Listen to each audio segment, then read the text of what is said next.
लेकिन शिक्षकों का इतना डर हुआ करता था कि अगर वो आ गए, आप खेलते कूदते या शैतानी करते हुए मिल गए तो वहीं पीटना शुरू कर देते थे। वो भी हमने तो और अंग्रेजी का डर तो मेरा एमबीबीएस में भी रहा। वो सबसे पहले मैंने जब यूपीएससी इंटरव्यू की तैयारी की तब उस डर को खत्म किया मैंने। 13 में जो चयन हुआ आपका, उसमें ये मतलब विजन क्लियर था, आप आईपीएस ही जाना चाहते थे या विकल्प में आईएएस भी था कि अगर आईएएस भी मिलता है तो देखेंगे? देखिए, घर छोड़ना तो मेरे लिए बहुत पीड़ादायक था। जब भी ट्रेन से मैं निकलता था तो आंखों में आंसू आ जाते थे और कई बार मन हुआ कि मैं वापस मक्सी में पढ़ लूं। एमबीबीएस के बारे में बताइए कि चयन की प्रक्रिया क्या रही, क्या मतलब वहीं पे तैयारी हुई आपकी भोपाल में रह करके? तो मेरा मानना एक जीवन है, आप जो पॉजिटिवली अच्छा कर सकते हो वो कर लेना चाहिए ज्यादा, और बहुत ज्यादा लोगों से सोच विचार भी नहीं करना चाहिए, बहुत ओवर थिंकिंग भी नहीं करना चाहिए। एमबीबीएस की पढ़ाई के दौरान ही ये यूपीएससी का विचार मन में आया या उसके पूर्ण होने के बाद ऐसा लगा कि उस दिशा में आगे बढ़ना चाहिए? क्योंकि I should be empathetic listener. आप सुन लो तो आधी समस्या वैसे ही व्यक्ति की दूर हो जाती है, क्योंकि मैं देखता था कि इससे पीछे कितना वो संघर्ष करके व्यक्ति मेरे तक पहुंचा है। बनारस हिंदू विश्वविद्यालय ने कैसे आपको गढ़ा, आपके भीतर के उस जो उत्सुक छात्र था उसको कैसे शांत कराया? आज की डेट में आप बोले तो मेरी हृदय और आत्मा बनारस में बसती है। मतलब अगर भगवान मुझसे पूछे कि आपको कहाँ रहना है इस संसार में, तो मैं बनारस जाके रहने लूंगा। तो ऐसी कौन सी जानकारियां हैं जो सोशल मीडिया पे नहीं साझा की जानी चाहिए सुरक्षा के दृष्टिकोण से? क्योंकि देखिए, यूपीएससी में भी टॉप के जो 5-6 हजार लोग हैं ना, वो सब बराबर है, मतलब कोई किसी से कम नहीं है। अब उस दिन उनका क्या रहा, कैसा उन्होंने आंसर राइटिंग की, फिर कौन सा इंटरव्यू बोर्ड मिला। तो क्या आपको ऐसा लगता है कि सोशल मीडिया के आने के बाद जो ये आपराधिक प्रवृत्ति के लोग हैं उनके लिए एक ये बड़ा टूल बन गया है और ये बहुत निर्णायक भूमिका निभा रही है अपराध को थोड़ा सा बढ़ावा देने में? बनारस में जब परेशान होता था तो गंगा माँ के किनारे जाके बैठ जाता था 80 में, और थोड़ी देर आप 1-2 घंटे बैठा वहां पे, अपने आप सारा प्रॉब्लम सॉल्व। ऐसा कैसे हो रहा है कि एक व्यक्ति फोन पे आपको बाध्य कर रहा है, फोन काटने भी नहीं दे रहा है, आप काट नहीं सकते, कमरे से निकल नहीं सकते और डिजिटली अरेस्ट है? इसके बारे में सर क्या मतलब थोड़ा सा अगर बता सके, ऐसा कैसे हो रहा है कि वो आपको बाध्य कर दे रहा है? तो मेरी एक और मौसी, जैसे आपने बताया, तो दूसरी मौसी एक डॉक्टर है, वो पूछा करती थी कि कौन सी रैंक आई, तो मैं बोलता था कि मौसी इस बार 3rd रैंक आई है। नीचे से बोलता नहीं था, तो मौसी बोलती थी कि अगली बार 1st आना, मैं बोलता था अगली बार। तो सर, ये आईपीएस की जो ट्रेनिंग आपकी होती है इस दौरान क्या भारत दर्शन का भी प्रोविजन है जैसे आईएएस में होता है? इसकी ट्रेनिंग भारत दर्शन होता है। अच्छा, अलग अलग ग्रुप्स बन जाते हैं जी। जैसे महात्मा गांधी भी जब आए थे तो उन्होंने पूरा 2 साल पूरे देश का भ्रमण किया था, और उन्होंने बोला था कि जब तक मैं खेतों में जाके खुद खड़ा नहीं होऊंगा, मैं इस देश को जान नहीं सकता। संसार का हर जीव एक दूसरे पे निर्भर है, इंटरडिपेंडेंट है जी। यानी कि अगर जो तितली है या हनी भी है, जो मधुमक्खी होती है, वो भी अगर एक्सटिंक्ट हो जाए तो इवन मनुष्यता 3-4 दिन में खत्म हो जाएगी, ये रिसर्च है। अब 10 नंबर का अगर क्वेश्चन है, हार्डली आपको 7-7.5 मिनट में उसका आंसर लिखना है। अब आपको ज्ञान तो इतना है कि आप 2 घंटे उस पर लिख सकते हैं, तो भी आप फेल होते हैं यूपीएससी में। समझ रहे हैं? आप कम ज्ञान है तो भी फेल होते हैं। तो आपके शॉर्ट में नोट्स होना चाहिए हर टॉपिक के, 1-1, 2-2 पेज के। सोशल मीडिया बाय डिफॉल्ट ही ऐसा है कि उसमें ऐसा बनाया गया है कि आपने अगर एक बार रील देखा तो 1 घंटा 1.5 घंटा कब निकल जाएगा आपको पता नहीं। अगर असफलता मिलती है किसी यूपीएससी एस्पिरेंट्स को, तो वो फिर से खुद को कैसे मोटिवेट करे, क्योंकि ये पूरी साल भर की तैयारी है। एक सिलेबस हमेशा याद कर लो, जैसे पहाड़े याद होते थे ना हमको बचपन में, वो सामने आपके टेबल के, उसको रट लो, उससे बाहर कोई चीज पढ़ना ही नहीं आपको। और पुराने क्वेश्चंस रखो जो यूपीएससी ने पूछे, उससे यूपीएससी का माइंडसेट पता चलता है। नीड़ न दो चाहे टहनी का, आश्रय छिन्न भिन्न कर डालो, लेकिन पंख दिए हैं तो आकुल उड़ान में विघ्न न डालो, लेकिन पंख दिए हैं तो आकुल उड़ान में विघ्न न डालो।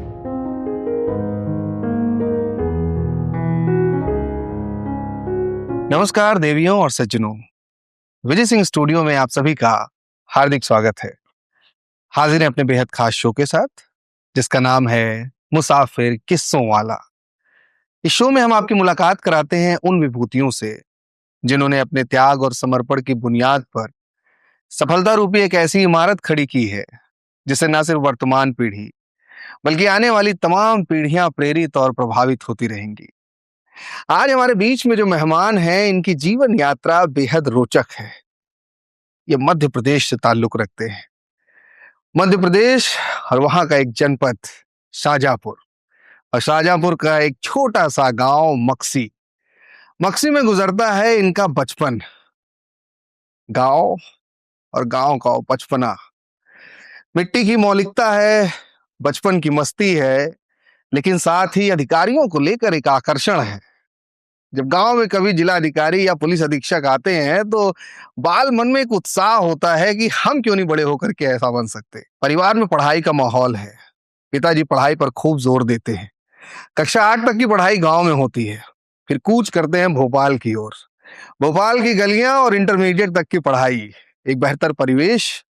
वैसे तो औसत विद्यार्थी थे, लेकिन मन में कुछ कर गुजरने की ख्वाहिश थी। सीपीएमटी की तैयारी करते हैं, या यूं कहें कि एमबीबीएस की तैयारी करते हैं, और हमारे भारत का बेहद उम्दा विश्वविद्यालय बनारस हिंदू विश्वविद्यालय में एमबीबीएस में दाखिला पाते हैं।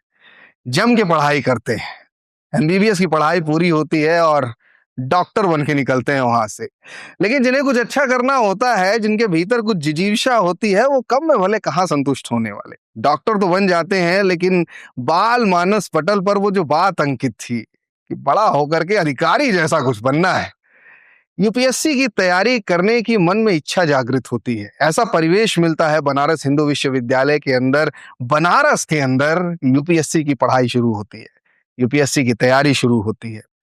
थोड़ा वक्त लगता है, लेकिन अंततः सन 2014 में मक्सी गांव का वो बच्चा इंडियन पुलिस सर्विस में सेलेक्ट होता है, आईपीएस।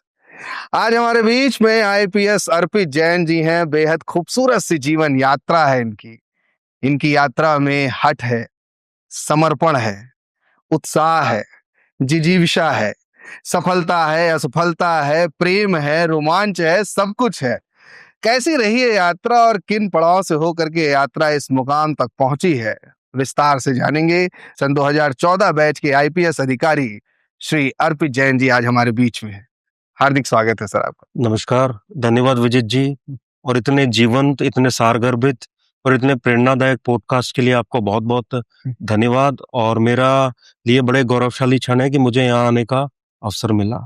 तो कोशिश रहेगी कि अपनी जो यात्रा है उसको आपके साथ में शेयर करूं, जिससे अन्य लोगों को भी पता चले, कई लोग प्रेरित भी हों, और कई लोग जो संकटों से जूझते हैं, समस्याओं से जूझते हैं, क्योंकि हमने भी वो समय देखा है, तो हो सकता है उनको कोई उसमें रास्ता या कोई किरण दिखाई दे। बहुत उम्दा सर, और उद्देश्य भी यही था। हमारे आमंत्रण को स्वीकार करने के लिए, अपनी इस व्यस्ततम कार्यक्रम में से हमारे इस पॉडकास्ट के लिए समय देने ही बहुत बहुत धन्यवाद। कार्यक्रम में आगे बढ़े उसके पहले मैं कार्यक्रम के स्वरूप से आपको परिचित करा दूं। हमारा ये पूरा पॉडकास्ट 4 हिस्सों में बटा हुआ है। पहला सेगमेंट है कुछ मैं पूछूं कुछ तुम बोलो, दूसरा सेगमेंट है पहली पहली बार, तीसरा सेगमेंट है संदेशे आते हैं, और चौथा सेगमेंट है चलते चलते। तो आपकी अनुमति हो तो अपने पहले सेगमेंट की ओर आगे बढ़े, जिसका नाम है कुछ मैं पूछूं कुछ तुम बोलो। बिल्कुल बिल्कुल।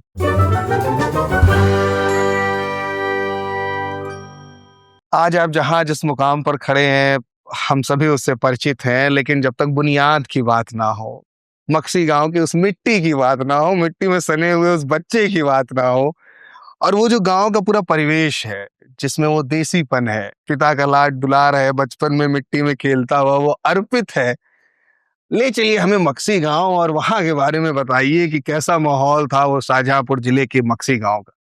देखिए, मक्सी शाहजहांपुर जिले में पड़ता है जी और मेरा बचपन वहीं पर बीता।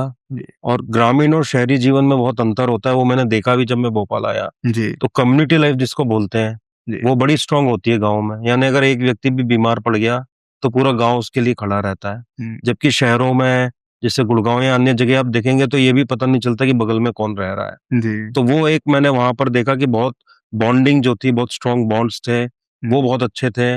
और बचपन में जब तक मैंने कक्षा 8वीं तक पढ़ाई की, तो कभी भी मेरे माता पिता ने पढ़ाई के लिए मुझे फोर्स नहीं किया। जी अपनी मर्जी से पढ़ लिया, परीक्षा के टाइम पे पढ़ लिया। और ना हमने कभी कोई कंपटीशन देखा वहां पर कि कोई ऊपर हो गया, नीचे हो गया, किसी की रैंक वो हो गई। जैसे आजकल शहरों के बच्चों को मैं देखता हूँ कि कोई फर्स्ट की जगह अगर थर्ड आ गया तो बच्चा रोने लगता है। तो वो सब नहीं था। तो बड़ा ही जीवंत जो होता है, और दिन भर वहाँ खेलना कूदना, दिन भर मस्ती करना, और जिसको बोलना चाहिए कि कोई भी रिस्ट्रिक्शन नहीं था वहां पर। तो वो मेरा बचपन बीता। और मेरे पिताजी ने तो कभी आज तक जीवन में मुझे ना कभी डांटा, ना उन्होंने कभी कुछ वैसा बोला। और अपने आप फिर मैं पढ़ाई करता रहा, साथ में खेलता कूदता रहा। और उसके बाद जो है 8वीं तक मैंने वहां पर अपना जो है जीवन मेरा बीता। उसके बाद चूंकि वहां 10वीं के बाद स्कूल नहीं था, तो 2 साल पहले ही पिताजी ने 9th में भोपाल पढ़ने के लिए भेज दिया, क्योंकि आगे कॉम्पिटिटिव एग्जाम्स की तैयारी करनी थी, तो मैं वहां पर आ गया। नहीं, तो भोपाल के बारे में तो बाद में बात करेंगे। जी। परिवार में कौन कौन लोग थे, पहले ये बताएं। तो मक्सी में वैसे मेरे माताजी, पिताजी, जी एक मेरी छोटी बहन है जो गुड़गांव में अभी प्राइवेट सेक्टर में काम कर रही हैं, जी और साथ ही दादा दादी हमारे जो हैं, जी तो वो भी आते रहते थे। मूलतः ओरछा करके एक जगह है झांसी के पास, मध्य प्रदेश हाँ में। हाँ, अरे ओरछा तो बड़ी ऐतिहासिक जगह जी है। जी। हाँ हाँ। तो हमारे पूर्वज जो हैं और दादा दादी सब ओरछा से आते हैं, तो अच्छा। वो भी आते रहते थे। और काफी मक्सी एक तीर्थ क्षेत्र भी है, जी रेलवे का जंक्शन भी है, जी और साथ ही एबी रोड से जुड़ा हुआ है, जो आगरा बॉम्बे हाईवे था, जी। तो वो भी काफी बड़ी बात थी मध्य प्रदेश के लिए। हम्म, तो कोई भी आता था तो जरूर हमारे यहाँ रुकता था, या तो काफी रिश्तेदार भी हो गए, पापा के मित्र भी हो गए, वो जी। सारे लोग आते रहते थे। तो मैं तो बोलता हूँ कि बड़ी, वो जिसको बोलना चाहिए कि एक सेलिब्रेशन वाली लाइफ थी वहां पर। ना कोई चिंता, ना कोई परेशानी, ना माता पिता का कोई रेस्ट्रिक्शन। जी। तो जो आपको करना है वो करो आप। और शिक्षक बहुत अच्छे थे हमारे जो उस समय हुआ करते तो थे। प्राथमिक पाठशाला में ही आपकी पढ़ाई हुई, या कोई वहाँ पे प्राइवेट स्कूल नहीं, ऐसा वहाँ था? पे एक प्राइवेट स्कूल है, जी। उसमें मेरी पढ़ाई हुई। हम्म लेकिन शिक्षकों का इतना डर हुआ करता था कि अगर वो आ गए, हम्म, आप खेलते कूदते या शैतानी करते हुए मिल गए, जी। तो वहीं पीटना शुरू कर देते थे। वो भी हमने देखा है। तो अब बहुत वो परिवेश परिवर्तित हो गया आज के जी ज़माने में, अगर जी बच्चों को देखें, जी। तो उनका टेरर हुआ करता था। हम्म और खुद वो कई बार अगर हम गलत हैं या पढ़ाई में कहीं कमज़ोरी कर रहे हैं, तो खुद ही वो माता-पिता से बात किया करते थे, उनको बताते थे। तो एक जी अच्छी बात थी। पर मैंने फिर बताया कि कभी भी निर्णय लेने में या पढ़ाई को लेके मेरे माता-पिता ने प्रेशराइज़ नहीं किया। जी। तो I call it one of the best part जो मेरी लाइफ़ का था, हम्म। वो मक्सी में बीता। तो मतलब पारिवारिक बचपन में कुछ ऐसा पारिवारिक का भाव या कुछ ऐसा, या जैसा एक मध्यम वर्गीय, निम्न मध्यम वर्गीय परिवार जीवन होता है, वैसा ही जी, रहा? जी, बिल्कुल वैसे ही रहा मैं। हालाँकि हम गाँव में रहते थे, तो कई छोटे-छोटे सपने थे, जैसे स्कूल बसें हमने नहीं देखी थी, जी। तो आस-पास के शहरों में जाते थे, जैसे उज्जैन पास में है, तो हमारा यही सपना था कि कभी स्कूल बस में बैठेंगे, वहाँ जी जाएँगे। जी। तो हमारे यहाँ टेम्पो चला करते थे छोटे, जिसको हाँ उत्तर प्रदेश में बटसुअर या कुछ बोला जाता हाँ, है। वो विक्रम वाले जो तीन, विक्रम वाले जो थे, हाँ जी जी 3 पहिए वाले, जी। तो उसी में हम लोग स्कूल जाते थे, या उसी में आवागमन का साधन था। स्कूल बस नहीं हुआ करती थी उस समय पे। हम्म तो वो हमारे सपने थे कि ऐसे हैं हम, बसों में बैठेंगे। कुछ हमारे माता-पिता जागरूक थे, तो कुछ बड़े-बड़े एग्ज़ाम होते थे, जो 5th क्लास के बाद सैनिक स्कूल हो गया, हम्म। तो वो भी हालाँकि निकाल नहीं पाया उन परीक्षाओं को मैं जी कभी, जी एग्ज़ाम दी, लेकिन वो भी सपना हुआ करता था जी कि कभी उस स्कूल में पढ़ेंगे जाके। जी। पर वैसा कुछ हुआ नहीं, तो अपना जो मक्सी का स्कूल था, वहीं 8वीं तक पढ़ाई हुई। अच्छा, 8वीं तक की वो जो पढ़ाई हुई मक्सी में, और आज के मक्सी को जब आप देखते हैं, तो जिस तरह से हम देख पा रहे हैं कि बहुत तेजी के साथ अब गांव भी बदल रहे हैं। गांव में जो एक एकजुटता हुआ करती थी, एक समरसता हुआ करती थी, और जो एक मौलिकता हुआ करती जी, थी, जी। आपको लगता है कि वो बची हुई है, या वो कहीं सैचुरेट हो रही है? इसके बारे में अगर बता सकें आप कुछ। देखिए, मैं अगर मक्सी की बात करूँ, तो वहाँ तो मेरा लिमिटेड अब जाना हो पाता है, जी। परंतु अभी भी वहाँ उतनी एकजुटता भी है, अच्छा। समरसता भी है, और कोई भी संकट आए, हम्म। तो सारा गाँव जो है इकट्ठा हो जाता है जी किसी भी व्यक्ति की मदद के लिए। जी। जैसे मेरी फ़ोन पे बात होती है, हम्म और कई मित्रों से बात होती रहती है, हम्म। तो कभी भी किसी की समस्या आई, तो ये नहीं हुआ कि सिर्फ़ एक व्यक्ति मुझे बोल रहा है, कम से कम 8-10 कॉल और आ जाएँगे जी उसके लिए। जी। तो वो मक्सी में तो मैं अभी भी पाता हूँ कि बिल्कुल उतनी एकता भी है और बॉन्डिंग भी है लोगों के बीच में। हम्म। तो वहां पे पुराने मित्र लोग जो हैं, उनसे भी बातचीत होती है? हाँ, लगभग सभी से बात अरे होती वाह! रहती है। ये भी बड़ी उम्दा बात है कि जी, आज जी। तक वो जुड़ाव बना हुआ है हाँ, आपका। और मैं बोलिए। जाता हूँ तो सारे लोग मिल भी लेते हैं। हुँ, कोई दिल्ली आता है, गुड़गाँव आता है, हरियाणा आता है, हुँ। तो भी वो कॉल कर लेते हैं, तो प्रयास रहता है कि मिल लिया जाए उस समय, तो बहुत, वो चलता बहुत रहता है। उम्दा। तो कक्षा 8 तक मक्सी में पढ़ाई हुई, और फिर आप भोपाल के लिए कूच कर गए। जी, जी। तो भोपाल जाने का कोई, जैसे एक तो आपने बताया कक्षा 10 तक की वहाँ पढ़ाई थी। आप भोपाल जाने का क्या पिताजी का शिक्षा के प्रति उनकी जागरूकता कहें, या कोई परिस्थितियाँ ऐसी उत्पन्न हुई कि क्यों ऐसा 2 साल पहले आपका जाना ऐसा हुआ? वो शिक्षा के प्रति जागरूकता ही थी जी, उनकी। तो उनकी सोच ये थी कि चूँकि 11वीं-12वीं बहुत महत्वपूर्ण होते हैं, आप कोई भी कॉम्पिटिटिव जी, एग्ज़ाम की अगर तैयारी कर रहे हैं, इंजीनियरिंग की, मेडिकल की, यही 2 स्ट्रीम उस टाइम ज़्यादा मानी जाती थी। जी। तो फिर उनका ये कहना था कि 9th में जाके थोड़ा-सा वहाँ के आप हुँ, एडैप्ट हो जाओगे, वहाँ का समझ लोगे सारा, हुँ। इसलिए 9th में जो है वहाँ पर चले जाओ आप। जी। तो वहाँ पे कोई रिलेटिव वगैरह के यहाँ रहे आप? जी, जी, मैं मेरी मौसी थी उनके यहाँ पर। जी। अच्छा, सामान्य तौर पे जो है हुँ, पता नहीं क्या ऐसा होता है कि बड़ी जगहों पे मौसियाँ लोग रहती जी, हैं कि वहाँ जा करके अपना जी। पूरी पढ़ाई। तो हमें जब भोपाल ले चलिए, वो जो एक फॉर्मेटिव ईयर्स होते हैं लाइफ के, विशेष रूप से 9, 10, फर्स्ट ईयर, सेकेंड ईयर, और उसके बाद क्या प्रोफेशनल लाइफ में आगे क्या करना है उसको लेकर के एक दिशा दशा तय हो रही होती है जीवन की।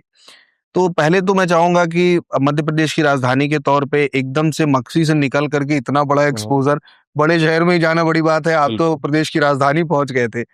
तो पहले तो उस बाल मानस पटल पे कैसा प्रभाव पड़ा, पहले तो वो बताइए, फिर वहां के और बाकी सारी चीजों पे बात करें। देखिए, घर छोड़ना तो मेरे लिए बहुत पीड़ादायक था। जब भी ट्रेन से मैं निकलता था तो आंखों में आंसू आ जाते थे, और कई बार मन हुआ कि मैं वापस मक्सी में पढ़ लूं।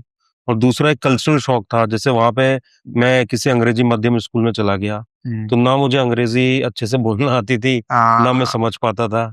तो वो भी बड़ा कष्टदायक मेरे लिए समय था, और उसके कारण एक मेरे अंदर रेजिस्टेंस डेवलप हुआ कि मुझे और कुछ अच्छा करके दिखाना है। और कई बच्चे जो है वहाँ मजाक भी उड़ाते थे उस टाइम 9th-10th में कि ये तो गांव से आ गए और ऐसा है। तो वो था, वो मैंने पहली बार जो है वहाँ पे डिस्क्रिमिनेशन जो होता है रूरल अर्बन, वो उस समय पर वहां पर देखा।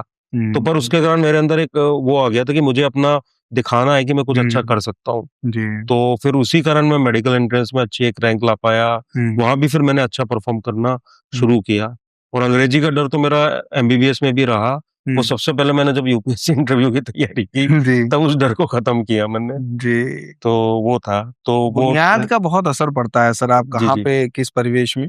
हालांकि अब वैसे आप तो बेहतर समझेंगे, क्योंकि आप तो ऑल इंडिया सर्विसेज में हैं, तो आप बेहतर बता पाएंगे कि भाषाई अड़चन कितनी बड़ी अड़चन होती है। क्या अंग्रेजी को एक ऐसा, मतलब हमारी समाज में एक टैबू ऐसा बनाया गया है कि अगर वो आती है तो आप मतलब बहुत ज्ञानी हैं, और नहीं आती है तो फिर वो थोड़ा सा एक कॉम्प्लेक्स, ये इसको थोड़ा सरल अगर कर सके, आपका अनुभव क्या है अंग्रेजी भाषा को? उस समय तो थोड़ा था, जब मैं 2003-4 की बात कर रहा हूँ, तो थोड़ा ये माना जाता था कि आप इंग्लिश अच्छी नहीं बोल पा रहे हैं तो आप इन्फीरियर हैं। लेकिन अब अगर आप देखेंगे कि जैसे मैंने गुड़गांव में देखा, मैं 1.25 साल पोस्टेड था, कि अब तो स्किल बेस्ड है सारा सिस्टम। अगर आपका स्किल अच्छा है तो कोई फर्क नहीं पड़ता आपने कहाँ से पढ़ाई की, कहाँ से। मैं ऐसे ऐसे बच्चों को जानता हूँ जो स्टार्टअप्स में है, जो बिल्कुल ही ग्रामीण क्षेत्र से आए, और बिल्कुल कोई अच्छी जगह से उन्होंने पढ़ाई नहीं की, लेकिन उसके बाद भी वो वहां पे टॉप करते रहे। अच्छी का मतलब कि जो बड़ा प्रेस्टिजियस कुछ कॉलेज माने जाते हैं वहां से नहीं पढ़ाई की, लेकिन स्टार्टअप में वो लोग अच्छा कर रहे हैं। तो उस टाइम था, और अब मुझे ऐसा कुछ, अब अगर व्यक्तिगत अनुभव माने तो इट हार्डली मैटर्स कि हिंदी आती थी, अंग्रेजी आती थी। जी। लेकिन वो कई बार जो पक्ष आपका कमजोर होता है उसका असर भी पड़ता है, वो छोटी छोटी चीजें असर डालती हैं। झीलों के शहर भोपाल के बारे में थोड़ा कुछ बताइए हमारे दर्शकों को, कुछ यूपी के लोगों को बताइए कि वो शहर कैसा है और उसने आपको गढ़ने में कितनी निर्णायक भूमिका निभाई है, आपको और सुदृढ़ बनाने में या आपके व्यक्तित्व को आकार देने में। उस भोपाल के बारे में बताइए कि कैसा अनुभव रहा। देखिए, पहले तो ये रेजिस्टेंस मैंने बता ही दिया कि जो मैंने कल्चरल गैप देखा उसने मुझे और स्ट्रांग बना दिया। पर वो शहर बहुत ही सुंदर है, आप देखेंगे तो ग्रीनरी, पहाड़ियां और झीलें वहां पर है। तो कभी भी आप भोपाल जाके बोर नहीं हो सकते। आप जाओ, क्योंकि जब भी आप किसी वाटर बॉडी के किनारे बैठ जाओ तो अपने आप आपके बहुत सारे स्ट्रेस जो है वो दूर हो जाते हैं। या पेड़ के नीचे बैठ जाओ, जंगलों में आप चले जाओ, तो अपने आप कई जो चिंताएं वो खत्म हो जाती है वहां पर। एक एनवायरमेंट ही वैसा रहता है, एक ऑरा वहां का वो वैसा रहता है। तो भोपाल वो शहर है। अभी भी मैं जाता हूँ 2 या 3 दिन में तो पता ही नहीं चलता कि 3 दिन जो है वहां पर कैसे बीत गए। तो वो बड़ी वहां की सुंदरता है। लोग भी बहुत अच्छे हैं, सादे सिंपल जो है, अपना ना ज्यादा कुछ लाग लपेट वाली बातें वहां पर। तो वो एक बहुत अच्छा वहां पर है, और इतनी जगह वहां घूमने फिरने के लिए है। आपको अगर इन्वायरमेंट पसंद है तो वहां पे नेशनल पार्क है, आप वहां चले जाओ। वाटर बॉडी पे कुछ आपको तैराकी या वो करना है, आपको नौका या वो बोलते हैं बोटिंग, तो आप बड़े ताल है वहां चले जाओ, छोटा तालाब है वहां आप जा सकते हो। आपको कल्चरल कुछ करना है तो मानव संग्रहालय है वहां पर, पूरा ह्यूमन हिस्ट्री वहां पर बता रखी है। ठीक है, तो जो आप आपकी नाट्य में, रंगमंच में अगर वो है तो भारत भवन है वहां पर। तो एवरीथिंग इज अवेलेबल जो है वहां पर। साइंस म्यूजियम है, किसी का साइंस में इंटरेस्ट है तो आप इंटरेस्ट बताओ, और वो चीज भोपाल में उपलब्ध है। तो बड़ा अच्छा वहाँ का एक्सपोजर रहता है। और मैंने बताया मेरे मित्र भी हैं वहां पर, तो मैं तो कभी भी वहां पर बोर नहीं होता। जाता हूँ तो कब पता चला बड़े तालाब पे ही बैठे हुए हैं तो सांस्कृतिक रूप से भी खूब समृद्ध है ना वो। बिल्कुल बिल्कुल, नियमित गतिविधियां वहाँ पे, कुछ बार जाना हुआ है वहाँ पर। हाँ, तो वो बहुत ही सुंदर सा माहौल है। बिल्कुल। भारत भवन है वहाँ, भारत चलती भवन, रहती है। जी जी जी जी। उसका जो एक ऊपर जो ओपन स्पेस भी है वहां पर भी, जी जो उसके इवेंट जी होता जी, है भारत भवन के, थिएटर और सब होते रहते हैं भारत वहाँ भवन, शहीद भवन, पे। जी Madhya Pradesh school of drama भी है जो जी आपका जी जी। वहाँ पे थिएटर का है। बहुत सुंदर। तो एमबीबीएस के बारे में बताइए कि चयन की प्रक्रिया क्या रही, क्या मतलब वहीं पे तैयारी हुई आपकी भोपाल में रह करके ही? मैंने भोपाल में ही तैयारी की हम्म। और फिर पीएमटी के एग्जाम दिए। तो बीएचयू का अपना एक पीएमटी होता था, काफी टफ माना जाता था वो। जी उसमें मेरी 11वीं रैंक थी।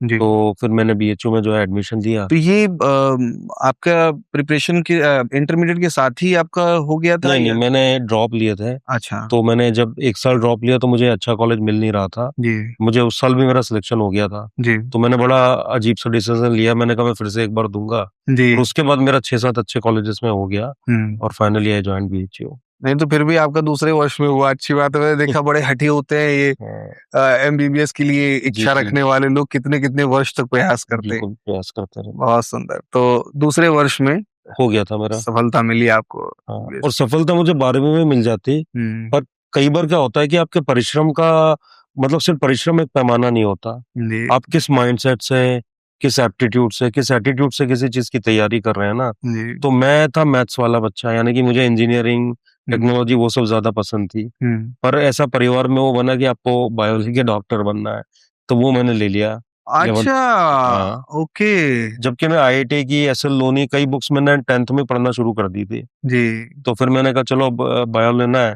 तो हम्म। मुझे 1-1.5 साल तो अपने आप को समझाने में लग गया कि डॉक्टर बनना है कि नहीं बनना है। ओके। फिर वो जब समझ में आया तो फिर मैंने मेहनत की। फिर मेरे पिताजी का हमेशा था कि आप अगर आपको डॉक्टर बनना है तो इंडिया के बेस्ट कॉलेज में जाओ किसी जी में, और वहां जाके जो है अच्छे से अपना पढ़ाई करो। तो फिर मैंने पूरी मेहनत की और फिर बीएचयू से एमबीबीएस किया। जी।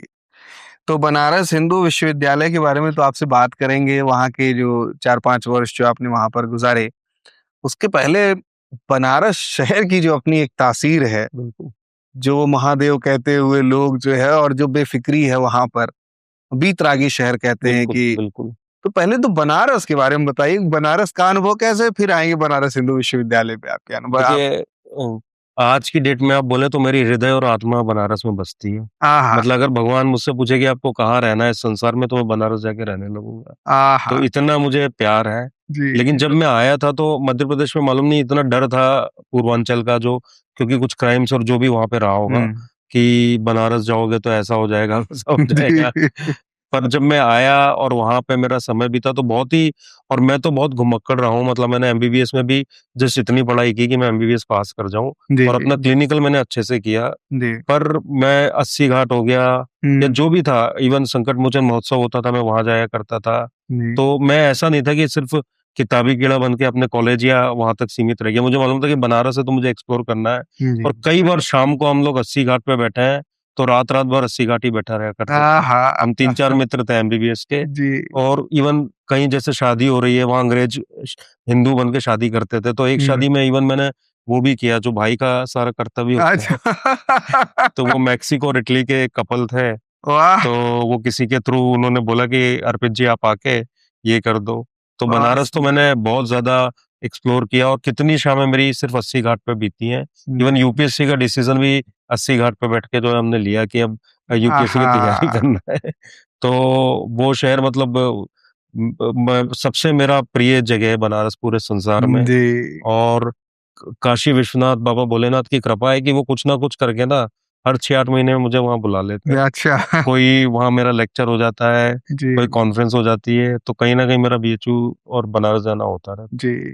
तो वहाँ आप 2-3 महत्वपूर्ण बातें वहाँ की नहीं रेखांकित किए, लस्सी, है। चाट, जी। पान, उसके बारे में कुछ बताइए। खान पान कैसा है बनारस का? खान पान बहुत अच्छा है। जी जैसे रात को हम नियमित रूप से, मेरे एक मित्र थे तो हम पान खाने जरूर जाया करते थे। जी तो वहां पे लंका है एक जगह जहाँ हाँ बीच जी जी स्थापित जी है। जी तो लंका पे कई अच्छी जो है पान की दुकानें हैं। जी। तो वहाँ निश्चित रूप से, और अभी भी मैं गया तो हमारे एक प्रोफेसर रहे सर्जरी के, हम्म। जिनके नाम से सारे स्टूडेंट कांपा करते थे, अच्छा प्रोफेसर आनंद कुमार। आप जी किसी से भी पूछेंगे जो 2004 से लेके अभी 20 तक एमबीबीएस कर रहा था तो सब जी। जानते हैं। तो अच्छा उस टाइम तो वो आते थे तो हम डर के मारे रास्ता चेंज कर लेते थे। लेकिन अब सर से इतना अपनत्व हो गया। जी। तो मैं अभी लास्ट टाइम गया था तो सर खुद अपनी गाड़ी में ले गए, और आहा। केशव तांबुल करके एक बहुत फेमस दुकान है वहां पे, जी सर ने खुद मेरे लिए पान लेके और आहा। मुझे खिलाया। और साथ ही लस्सी बहुत अच्छी है वहाँ की। प्लस अब तो लिट्टी चोखे के बहुत अच्छे वहाँ आउटलेट्स खुल गए हैं। जी वो मेरा फेवरेट फूड है। मतलब मैं गुड़गांव था तो भी यहाँ ठेले लगते हैं कई लिट्टी जी। चोखे के, तो जाके खाया करता था वहाँ पे। वाह। तो बहुत अच्छा वहाँ का वो है। कई चीजें अपनी बीएचयू की फेमस है। हमारे यहाँ समोसे मिला करते थे छोटे छोटे, अच्छा। और एक कटलेट मिला करता था जी मेडिकल के उसमें। जी। तो वो भी समय मिलता था तो जाके खाया करते थे। कोल्ड कॉफी वहाँ मिलती थी जो बीएचयू का विश्वनाथ मंदिर है, तो अच्छा। उसमें खाते थे। जी काशी चाट भंडार है जो गदौलिया में है, जी। तो बहुत ही उसकी अमेजिंग चाट है। मुझे नहीं लगता कि कोई भी सेलिब्रिटी जाता है तो वो हाँ, अरे छोड़ा हो बड़ी किसी ने। पॉपुलर है। जी जी जी। तो वहाँ सारा जो है बहुत खाते पीते, मतलब हमने हाँ। पूरा, मैंने बताया ना कि मैंने तो पूरा बनारस गाड़ी से घूम रखा है, और पूरा बनारस एंजॉय कर रखा है। बहुत सुंदर। तो बनारस बताते समय आपके चेहरे पर जो उत्साह था वो देखते ही बना। जी जी।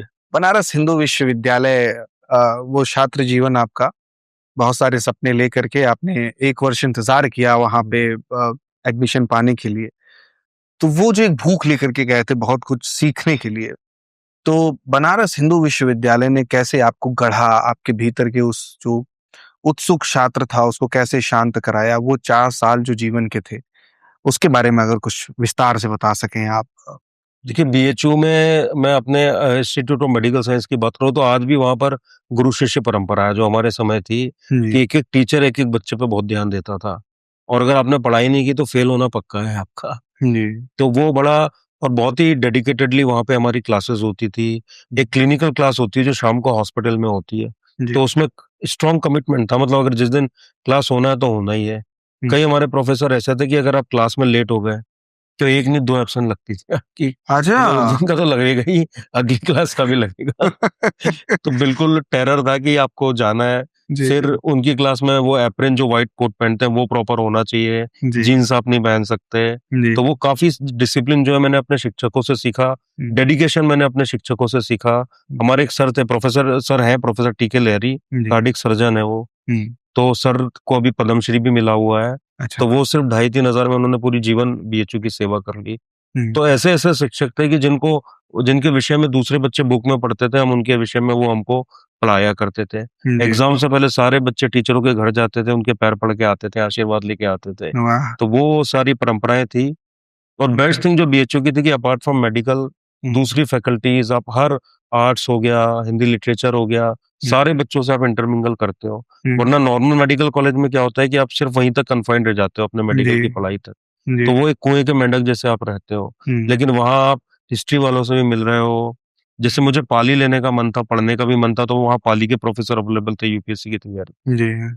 तो सारी चीजें वहाँ अवेलेबल है। सेंट्रल लाइब्रेरी इतनी रिच है वहाँ की, मेरे ख्याल से इंडिया की one of the biggest library है। जी। तो वहां जाके आपको जो लिटरेचर चाहिए सारा मिल जाएगा। वहां रह के मैंने साहित्य बहुत पढ़ा, स्वामी विवेकानंद को बहुत पढ़ा, जी। रामकृष्ण मिशन का बहुत बड़ा वहां पे सेंटर है बनारस में। अच्छा। तो वो सारा एक्सपोजर मिला। और कई तो जो बड़े बड़े विद्वान है वो वहाँ हमारे शिक्षक हुआ करते थे दूसरे डिपार्टमेंट में, तो उनसे भी मिलना हो जाया करता था। प्लस एक बीएचयू का बहुत जिसको बोलना चाहिए बहुत लाइवली माहौल है। कोई ना कोई कल्चरल प्रोग्राम वहाँ चलते ही रहता था साल भर। हम लोगों ने थिएटर में भी काम किया, कुछ अच्छा। लिखा भी। तो वो सब जो था अपना चलता रहता था तो बीच फेस्ट में। वगैरह जो आपका होता था पार्टिसिपेट करते थे उसमें? हाँ, सबसे पहला जो हमारे आईएमएस का जो इंस्टीट्यूट ऑफ मेडिकल साइंस है, वो हमारे बैच ने मिलके एक फेस्ट था, वो बंद हो गया ना 2000 में। जी। तो हमने उसको फिर रीइग्नाइट किया, फिर से उसको शुरू अच्छा। किया। एलिक्सिर है, वो आज भी हुआ करता है। प्लस पूरे बीएचयू की काशी यात्रा एक हुआ करती थी, वो भी बहुत अच्छा फेस्ट था जो अरे वाह। आईआईटी बीएचयू का होता था। फिर कई सारे पूरे सारी फैकल्टीज के फेस्ट हुआ करते थे। तो मैं तो ऑलमोस्ट सब में जाता था, वहाँ जी श्रोता बन के सुना करता था। कोई कवि सम्मेलन है तो उसमें भी मैं जाता था। जी तो वो सारा जो है, और वो सिर्फ बीएचयू के कारण संभव हो पाया। जी। तो श्रोता के तौर पे तो उपस्थित रहते थे। जी जी। प्रस्तुति भी कभी आप उसमें प्रतिभाग किए क्या, नाटक में या किसी ऐसी चीज में या ये गायन में? प्रस्तुति मैंने सिर्फ एक बार अपने बीएचयू के ही किसी नाटक में की थी। अच्छा। वहाँ इतने लोग इतने मेटिकुलस और इतने अच्छे आर्टिस्ट थे ना कि मेरी हिम्मत ही नहीं हुई इनको देख के कि मैं उसमें पार्टिसिपेट कर पाऊँ। जी तो मेरा कॉन्फिडेंस लो हो जाता था कि मैं नहीं कर सकता, मतलब। जी। तो जाते जरूर थे लेकिन, और खूब एंजॉय करते थे उसको। तो एमबीबीएस की पढ़ाई के दौरान ही ये यूपीएससी का विचार मन में आया, या उसके पूर्ण होने के बाद ऐसा लगा कि उस दिशा में आगे बढ़ना चाहिए? नहीं, एक सबकॉन्शियसली तो बचपन से था कि जी पिताजी बोलते थे कि एक कलेक्टर और एसपी अच्छा आ जाए तो पूरा जिला जो है जी उसमें परिवर्तन दिख जाता है आपको हम्म, अच्छा। तो तब थोड़ा वो सबकॉन्शियसली था, बट मैं एमबीबीएस फाइनल ईयर तक काफी कंफ्यूज था। जी फिर जब हम इंटर्नशिप में थे तो हमारी एक सीनियर का सिलेक्शन हुआ। यूपीएससी में हाँ, तो जी वो एक बड़ा पॉइंट था। और उससे पहले जैसे हम कहीं जाते थे तो देख रहे हैं कोई डीआईजी आ रहा है तो इतनी पुलिस लगी हुई है, तो हम तो दूर से खड़े होकर देखा करते थे। जी तो अपने दोस्तों से बात करते थे कि ऐसा कुछ बनना है, मतलब वो तो सिर्फ दिखावे वाली बात थी। जी तो वो सब था। और फिर ये विचार आया, वो भी 1 डेढ़ साल तक चलता रहा कि करना है कि नहीं करना है। जी तो एक भैया है दिनेश पांडे, वो वाराणसी में 80 घाट के पास ही उनका घर है। तो अच्छा एक दिन रात को हम दोनों 80 घाट पे बैठे हम्म, और दोनों ने बात की। तो मैंने भैया को बताया कि ये बड़ा डिलेमा चल रहा है कि मैं मेडिकल में आगे कंटिन्यू करूं या यूपीएससी की तैयारी करूं।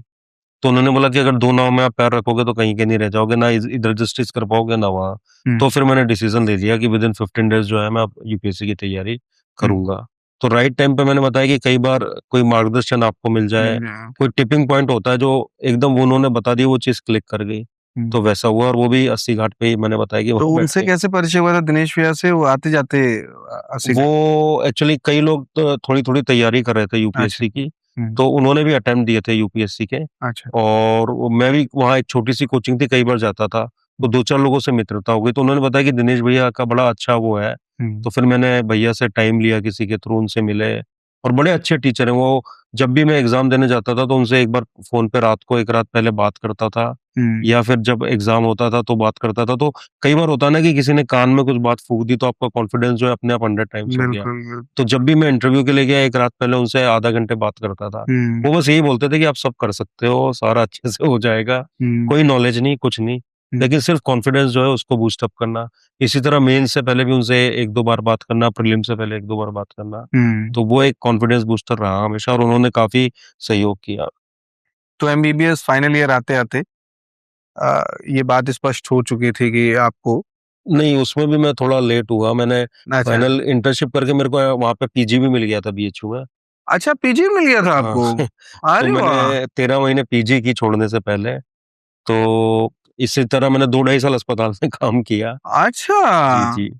तो वो मैं कर रहा था, तो लेकिन बहुत फिर बड़ा डिसीजन था। पीजी की हाँ। सीट ही इतनी लिमिटेड जी है जी इंडिया में और आपको पीजी की सीट मिली और जी। वाह! और कई लोगों ने क्रिटिसाइज भी किया कि क्यों छोड़ रहे हो, क्यों हाँ, घर पे कर मतलब रहे हो। पीजी की सीट आपको मिल गई बीएचयू जैसे संस्थान बिल्कुल। में, ये मतलब बिल्कुल। तो पर मैंने कहा कि वो मेरी एज निकल जाएगी, फिर मैं तो एग्जाम दे नहीं पाऊंगा। हुँ, पीजी बाद में आके फिर से एग्जाम दे के कर लेंगे। तो हुँ, वो भी दिनेश भैया का मैंने बताया, ऐसे मार्गदर्शक लोग थे। हुँ, और मेरा मानना है, एक जीवन है, आप जो पॉजिटिवली अच्छा कर सकते हो वो कर लेना चाहिए ज्यादा। जी, और बहुत ज्यादा लोगों से सोच विचार भी नहीं करना चाहिए, बहुत ओवर थिंकिंग भी नहीं करना चाहिए। हुँ, तो फिर भैया ने जब क्लियर गाइडलाइन दिया तो मैंने फिर विद इन 15 डेज छोड़ा। हुँ, और उसके बाद मैं अपना तैयारी करने आ गया। हुँ।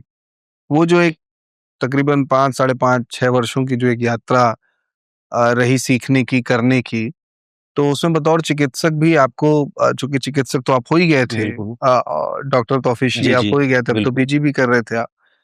तो उसने आपकी जो चिकित्सकीय प्रक्रिया थी, चूँकि आप जाते होंगे डॉक्टर्स के साथ सर्जरी और सारी चीज़ों में, जी जी। कभी इमरजेंसी में ड्यूटी लग रही है। व्यक्ति के तौर पे या मानव के तौर पे और कितना संवेदनशील आपको बनाया? चूँकि आपके व्यक्तित्व में जिस प्रकार की एक स्थिरता दिखती है, एक ऐसा भाव है जो दिखता है कि मनुष्य के प्रति, जानवरों के प्रति, सबके प्रति एक संवेदनशीलता है। क्या एक उस चिकित्सकीय जो प्रक्रिया थी उसने इस प्रकार के आपके व्यक्तित्व को गढ़ने में मदद की? निश्चित रूप से, मतलब संवेदनशीलता बहुत ज्यादा आ जाती है। जी। आप गरीब से गरीब व्यक्ति को वहां पर देखते हो। मैंने देखा कि ऐसे लोग आते थे कि जिनके पास ट्रीटमेंट के लिए पैसे ही नहीं होता था, हम लोग इकट्ठा करके उनकी हेल्प किया करते थे वहां पर। जी। और कई ऐसे कि एक माता आई जिसके 3 बच्चों की डेथ हो चुकी थी, और चौथा भी बहुत बीमार था, कोई मालनोरिशमेंट या जेनेटिक इशू था। जी। तो आप समाज को अच्छे से समझ पाते हो हुँ, कि ग्रास रूट पे क्या चल रहा है। और अब जैसे बीएचयू में कोई व्यक्ति सपोज दूर से कहीं आ रहा है, मुजफ्फरनगर से, हुँ, मुजफ्फरपुर या कहीं से बिहार से, हुँ। तो वो बेचारा 2 दिन पहले तो सोचता है कि मैं बीएचयू जाऊं कि नहीं जाओ जाऊं। कि ना जाओ, फिर बिल्कुल। वो एक कोई बस या छोटी गाड़ी पकड़ेगा, रेलवे स्टेशन तक आएगा, वहां से चल के बनारस पहुंचेगा। और वो भी कोई रिजर्वेशन नहीं होगा, मतलब धक्का खाते हुए। जी। फिर वो हमारे पास आएगा। और उसमें मेरा हमेशा वो रहता था कि मैं पेशेंट को बहुत सुनता था। हुँ, मतलब मैं 9-10 बजे अगर बैठा हूँ ओपीडी में, तो चाहे भले ही रात के 10-11 बज जाए, जी, एक-एक व्यक्ति को सुनना है। वो मेरा एज़ ए पुलिस भी रहा, मेरे ऑफ़िस में जनरली मुझे 8-9 बज जाते हैं रात को, जी, क्योंकि I should be empathetic listener. आप सुन लो तो आधी समस्या वैसे ही व्यक्ति की दूर हो जाती है। बिल्कुल। क्योंकि मैं देखता था कि इससे पीछे कितना वो संघर्ष करके व्यक्ति मेरे तक पहुँचा है। अगर उन्होंने 2 मिनट में से दवाई लिख के भगा दिया तो मतलब मैं अपराध कर रहा हूँ उस व्यक्ति जी, के साथ। तो एक एम्पैथेटिक लिसनर मैं बना, संवेदनशीलता जागी और समाज को जानने का अवसर मिलता है। आप सबसे परेशान व्यक्ति से मिलते हो मेडिकल में, वो गरीब भी है और कई परेशानियाँ झेल रहा है। हुँ, अब आपको उसकी हेल्प भी करना है, हुँ, मतलब जो बीमारी है उसके लिए तो दवाई देना ही है, जी, उसको साइकोलॉजिकली भी, इमोशनली भी आपको बूस्ट अप करना है। तो वो चीज़ें यहाँ पर भी बहुत काम आई जब मैं पुलिस में आया। जी। तो 12 में पहला अटेम्प्ट दिया आपने? हाँ, मैंने एक अटेम्प्ट तो सीरियस दिए। अटेम्प्ट? जी, जी। सीरियस अटेम्प्ट 12 का तो था। 12 में दिया मैंने, उसमें मेंस लिखा था और उसके बाद फिर 13 वाले में मेरा सिलेक्शन हो गया। सिलेक्शन हो गया। 13 में जो चयन हुआ आपका उसमें ये मतलब विज़न क्लियर था, आप आईपीएस ही जाना चाहते थे या विकल्प में आईएएस भी था कि अगर आईएएस भी मिलता है तो देखेंगे उधर? मेरे विकल्प में आईएएस, आईपीएस, आईएफएस तीनों थे, तीनों हैं, फॉरेन तीनों सर्विस थे। भी। हुँ, वो बाकी सर्विसेज़ भी जो है वो भर रखी थी। हुँ, तो मेरी रैंक जो थी उसमें मुझे फिर आईपीएस मिला उसमें। आईपीएस मिला। तो प्रिपरेशन और इन सारी चीज़ों पे तो अभी हम आएँगे, वो एक अलग सेगमेंट उसके लिए रखा है। जी, जी। आपको इनिशियली तमिलनाडु कर्नाटक मिला जैसा कि जी, जी। मेरा शो था उसमें मैंने बिल्कुल, देखा बिल्कुल। कि तमिलनाडु आपको मिला। तो 2 राज्य तो पहले एक्सप्लोर कर चुके थे आप। एक तो आपका अपना मध्य प्रदेश, दूसरा उत्तर प्रदेश। जी, तो तमिलनाडु जहाँ पे ना आपकी भाषा है ना वहाँ के जो संस्कार हैं, दोनों ही आपसे बिल्कुल मैच नहीं कर रहे हैं। बिल्कुल। वो दिन कितने चुनौतीपूर्ण रहे आपके लिए तमिलनाडु जाना और वहाँ पे जो भी वक़्त आपने गुज़ारा थोड़ा बहुत? बाद में 16 में आप वापस से आ गए हरियाणा, जी, जी। लेकिन कुछ समय तो गुज़ारे होंगे आपने वहाँ नहीं, पे? नहीं, मैंने तो एक्चुअली मूवी देख के साउथ इंडियन तमिलनाडु भर दिया था ऊपर। तो तो मेरा जाना नहीं हुआ वहाँ पे। हालाँकि मैं अच्छा। घूमने-फिरने गया, बहुत अच्छा स्टेट है, हुँ, मुझे लगा भी बहुत प्यारा। जी, और कई मेरे दोस्त हैं जो वहाँ पोस्टेड भी हैं, जी। कई दोस्त तमिलनाडु के भी हैं। हुँ, बट मेरी सारी ट्रेनिंग और वो हरियाणा में हुई। मतलब अच्छा, जब एनपीए की ट्रेनिंग खत्म हुई उससे पहले ही मेरे को हरियाणा वो हो चुका था। अच्छा, ओके। तो आपको ब एज़ ए ट्रेनी मैं नहीं गया वहाँ पर, हुँ। घूमने-फिरने गया हूँ हाँ, दोस्तों नहीं, के नहीं, साथ। घूमने-फिरने तो ख़ैर आप पूरा मुझे जी, जी। लगता है कि वो तो आपके उसका पार्ट है, भारत दर्शन भी जी, जी, बोले भारत ट्रेनिंग का दर्शन। पार्ट जी, रहा ही होगा, वो तो आपने घूमा ही होगा। तो आप वैवाहिक ग्राउंड पे आप फिर हरियाणा आ जी, गए। जी, जी। चलिए ये भी बड़ा सुखद संयोग है, जी, उस पे भी चर्चा करेंगे अभी। लेकिन जो आपकी ट्रेनिंग चल रही थी, इनिशियल ट्रेनिंग सिलेक्शन के बाद आईपीएस की, लबासना में हुई? नहीं, फाउंडेशन कोर्स तो मैंने बाद में किया था, जी, वो मेरा भोपाल में हुआ था। अच्छा। लबासना के अलावा 2 अकेडमी में और उस समय हुआ करता था। अच्छा, ओके, हाँ, तो ओके। मतलब उस समय मैं गया नहीं था फाउंडेशन हुँ, कोर्स करने, हुँ। तो वो फिर बाद में मैंने भोपाल में किया था। भोपाल में किया जी, आपने। जी। तो ट्रेनिंग के दौरान एक मेरे पिछले कुछ इंटरव्यूज़ मैंने किए जी, जी। डॉक्टर हरिओम सर के, मुकेश मिश्रान सर के, तो बताते हैं कि वो ट्रेनिंग सिलेक्शन अपने आप में टफ है, लेकिन उससे ज़्यादा टफ ट्रेनिंग हो जाती है बिल्कुल स्टूडेंट लाइफ की तरीके से। तो ट्रेनिंग के कुछ अगर रोचक किस्से आप बता सकें, क्या बिल्कुल ही मतलब डिसिप्लिन में होती हैं चीज़ें, हाँ, कैसे क्या होता है? देखिए पुलिस की ट्रेनिंग में तो बहुत ज़्यादा टफ होती है। जी, माने आप लगभग 5:30 से बजे उठ जाते हो जी। और उसके बाद आपको जाना पड़ता है, फॉल इन होता है एक्चुअली। हुँ, तो वहाँ 5:30 के और पहले उठ जाते हो आप, हुँ, पौने 6 तो आपको ग्राउंड पे पहुँच जाना है। हुँ, तो वो फटाफट उठ के हुँ। आप ग्राउंड पे पहुँचोगे, फिर दौड़ाना शुरू करते हैं वो जी। आपको। तो बच्चे कई लोग कोई 2 साल से तैयारी कर रहा होता है, कोई 3 साल से।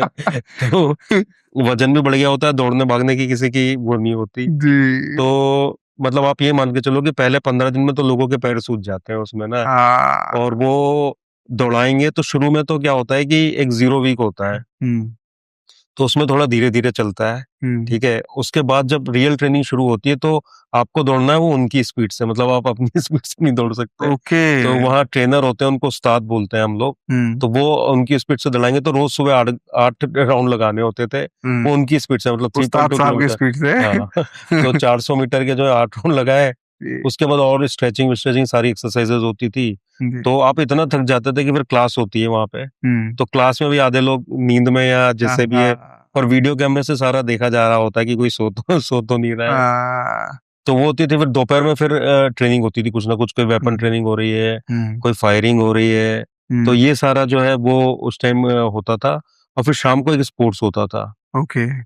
तो ये तो ठीक है, ट्रेनिंग तो चलो आप कर लोगे, लेकिन इन सब के एग्जाम भी होते हैं। जैसे रनिंग की स्पीड आपकी होना चाहिए, जी ऑब्स्टेकल में एक ऑब्स्टेकल कोर्स होता है 12 मिनट में, कई सारे आपने देखे होंगे टीवी पे जो आर्मी है उसके ना, तो आपको लॉन्ग जंप भी करना है, उसमें रस्सा भी चढ़ना जी है जी ऊपर। जी तो ये मान के चलो कि 12 मिनट में वो, अगर 12 मिनट से ज्यादा लग गया तो आप फेल हो उसमें एग्जाम में, आपको अगले साल आके फिर देना पड़ेगा, जैसे कॉलेज और स्कूल के एग्जाम होते हैं। तो उसमें ये होता था कि आपने जैसे ही ऑब्स्टेकल किया, आपके बिल्कुल जो फेफड़े वो बाहर आ जाते थे ये ले लेके। और एक 0 वीक होता था, तो उसमें कई इंटेलिजेंट लोग थे, जी वो क्या करते थे कि 0 वीक में जो आपका परफॉर्मेंस होगा उस हिसाब से आपका ग्रुप बनेगा। ओके जैसे आप नीचे परफॉर्मेंस में हो तो थोड़ा सा आपका ग्रुप भी उन्हीं लोगों का होगा, तो जिनको, तो कई लोग बहुत तेज उसमें अगर दौड़ लिए तो उनका ग्रुप फास्टर लोगों के साथ बन गया। जी तो वो बेचारे फिर शुरू में ही परेशान बहुत ज्यादा होते थे। जी कई अच्छे भी थे, वो सबसे पीछे दौड़ते थे 0 अच्छा कि वीक में, मतलब ठीक है कि इतने हो हम थोड़े उस ग्रुप में रह जाए, आराम से ट्रेनिंग निकल जाए।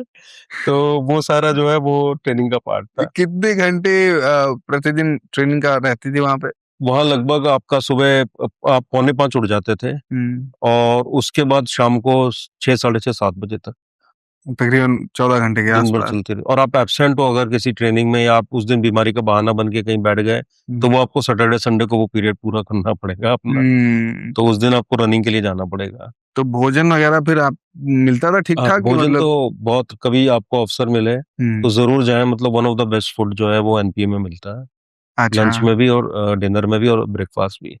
वैरायटी ऑफ फूड और सारा बहुत अच्छा है। ओके। तो ये ट्रेनिंग पूरी ट्रेनिंग आईपीएस की लगभग कितने महीनों की रही? 3 महीने? आईपीएस की दिसंबर में शुरू होती है और अक्टूबर में अगले साल खत्म, तो लगभग 9.5-10 महीने जो है। अच्छा तो ये पूरे टाइम आप भोपाल में ही रहे? नहीं, ये तो मैं आईपीएस की तो हैदराबाद वाली ट्रेनिंग थी, ये जो मैं बता रहा हूँ। अच्छा ओके। हाँ, ये भोपाल वाली तो फाउंडेशन कोर्स होता है, वो 3 महीने का होता है। अच्छा वो तो रिलेटिवली आसान होता है, उसमें सारी सर्विसेज के लोग आते हैं। जी तो उसमें, क्योंकि आईपीएस में तो बहुत ही प्रोफेशनली वो ट्रेनिंग होती है, मतलब आप बच नहीं सकते, हर चीज की कैमरा, हर चीज का वीडियो लगा है। ये हैदराबाद वाली ट्रेनिंग थी। ओके भोपाल वाली में तो क्या होता है ना कि शुरू के वो 20-10-12 दिन थोड़ा सा स्ट्रिक्ट होते हैं, फिर सुबह भी कई लोग जैसे दौड़ने भागे तो दौड़ते दौड़ते रूम में पहुंच के जाके सो गए वहां पे। तो वो सब भी था।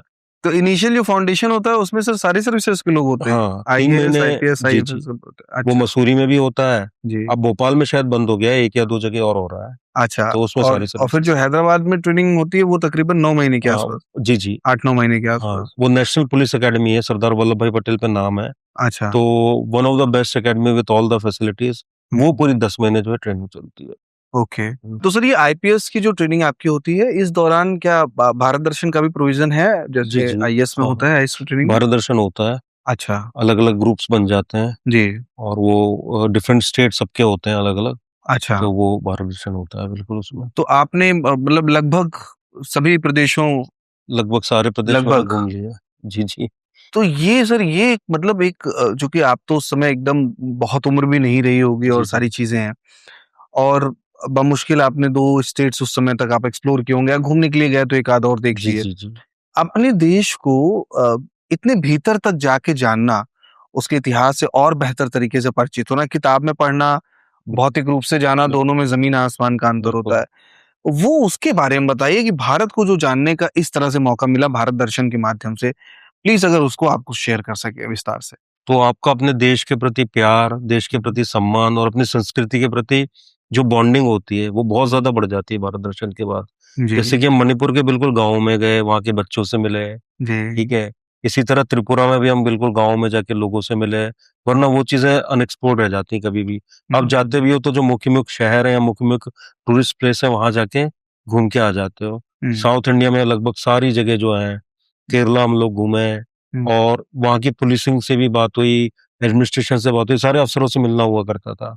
तो वो एक अपने आप में एक्सपोजर है बहुत अच्छा। और रियल जिसको बोलना चाहिए, अगर भारत को जानना है तो आपको जो भी वहाँ के अंदर वाले एरियाज हैं जी उसमें निश्चित रूप से आपको जाना चाहिए। तो आपको रियल इंडिया जो है वो पता चलता है कि क्या कल्चर है, क्या वैल्यूज हैं, क्या थॉट प्रोसेस है जो उसी से गवर्न होता है वहाँ की जो वो है, और कैसे हम लोग एक दूसरे से यूनाइटेड है। मतलब व्यक्ति की सोच, तो एक साइकिक यूनिटी का कॉन्सेप्ट है कि कहीं ना कहीं हमारी साइकोलॉजी में जो कुछ बेसिक फैक्टर है वो पूरे वर्ल्ड के हर सिटीजन में सेम होते हैं। सेम। तो वो बहुत एक अच्छा जो है एक्सपोजर है। इवन फॉरेन हमारे टाइम ट्रेनिंग होती थी, तो मैं इसराइल गया। तो अच्छा जी जी। तो इज़राइल में भी आपको इतने अच्छे वहाँ का अपना एक कल्चर है, जैसे वहाँ ओपन जिम है। आप जिम में अगर ट्रेनिंग कर रहे हो और थोड़ी-सी गलत कर रहे हो तो कोई व्यक्ति आके आपको बताएगा। ओके। 2-3 बार ऐसा हो गया मेरे साथ कि ये थोड़ा-सा ऐसे पकड़ना है। मतलब इतना आप अगर रोड किनारे खड़े हो तो ट्रैफिक अपने आप रुक जाएगा वहाँ पे। तो फिर पहले आप पार करोगे, जो पैदल चलने वाला है उसका फर्स्ट अधिकार है रोड पे। अरे उसके बाद वाह! मतलब बड़ा मेरे को पहली बार अचंभित हुआ, हम तो रोड क्रॉस करने के लिए खड़े हुए हैं। तो यहाँ तो हम देखते हैं दोनों तरफ से कि जी, ट्रैफिक रुके या ना रुके तो कहीं न कहीं से रास्ता बना के जी, निकले। जी। तो वहाँ मैंने देखा सारी गाड़ियाँ रुक गई। हुँ, तो फिर हमने क्रॉस किया वहाँ पे, और छोटे-छोटे उनके ऐसे स्पेस की कमी है, हुँ, तो छोटे-छोटे रूम्स, छोटी-छोटी बिल्डिंग्स में उन्होंने अपने एयरोस्पेस की इंडस्ट्रीज़ बना रखी हैं, सारा बना रखा है। तो वाह! अल्टीमेट लेवल ऑफ जो टेक्नोलॉजी है, और आप हुँ, लोगों से मिलते हो, उनसे इंटरैक्ट करते हो। ठीक है, हुँ, हम लोग जेरूसलम गए, सब जगह गए, तो एक अपना कल्चर वहाँ का पता चलता है। इसी तरह यहाँ जब इंडिया में भी भारत दर्शन में गए, हुँ, तो बहुत अच्छी-अच्छी जगह घूमने को मिला, वहाँ के लोगों से इंटरेक्शन करने को मिला, जी, उनसे बात करने को मिला। महाराष्ट्र में एक हम पूरे गाँव में जाके रुके 3-4 दिन, तो वहाँ के हुँ, सरपंचों से, पंचों से, हालाँकि मैं तो ग्रामीण परिवेश से आता हूँ, तो जी। पर कई बार अपने गाँव में तो ऐसे ही रहता है कि बात कर ली तो कर बिल्कुल, ली। बिल्कुल, तो बिल्कुल। वहाँ वो स्टडी की कि कैसे जो है पंचायत चल रही है वहाँ पर। हुँ, एक जिले में हम गए तो वहाँ बड़ी खाने से लेके सबकी दिक्कत थी, तो वो भी हुँ, पता चले कि कितनी समस्याएँ जो है वो होती हैं। तो बड़ा हुँ, अच्छा एक्सपोज़र होता है। और जैसे महात्मा गांधी भी जब आए थे तो उन्होंने पूरा 2 साल पूरे देश का भ्रमण किया था। हुँ, और उन्होंने बोला था कि जब तक मैं खेतों में जाके खुद खड़ा नहीं होऊँगा, मैं इस देश को जान हुँ। नहीं सकता। तो वो सारा एक्सपोज़र रहता है भारत दर्शन में। तो कोई ऐसा प्रदेश जो दिल के बहुत करीब रह गया हो या कोई बहुत सुखद स्मृतियाँ जो वैसे तो सभी मतलब पूरा देश ही अपना है, लेकिन कोई ऐसा विशेष मुझे सबसे अच्छा लगा त्रिपुरा और मणिपुर जाके। अच्छा। एक्यूआई का कोई वहाँ वो ही नहीं है। हुँ, इतनी ग्रीनरी है, इतना सुंदर है, हुँ, तो सबसे बेस्ट वहाँ पे। और त्रिपुरा में एक नदी है, मैं नाम भूल रहा हूँ, या फिर मुझे इवन ये भी बहुत अच्छा लगा, अपना मेघालय जो है वहाँ पे डाउकी रिवर है एक, हुँ। तो पूरी ट्रांसपेरेंट रिवर है, मतलब नीचे उसका तला दिखता है, इतना शुद्ध अच्छा! पानी। जी, जी, जी। बिल्कुल शुद्ध पानी। आप वहाँ पे एक बार नाव में वो कर ले तो अपने आप आपका जो, अगर कोई परेशान है व्यक्ति, तो उसका हुँ, माइंड अपने आप जो है ठीक हो जाएगा। जी। तो रूट ब्रिजेस हैं मेघालय में, हुँ, जो पेड़ों की जड़ों से बनाए हैं उन्होंने, बड़े स्ट्रॉन्ग है वो। कोई ओके। कॉन्फ्लिक्ट नहीं, कुछ नहीं। आप वहाँ जाके बैठ जाओ थोड़ी देर, अपने आप आपका जो मन है वो शुद्ध हो जाएगा। अपने आप आपको बहुत अच्छा लगेगा।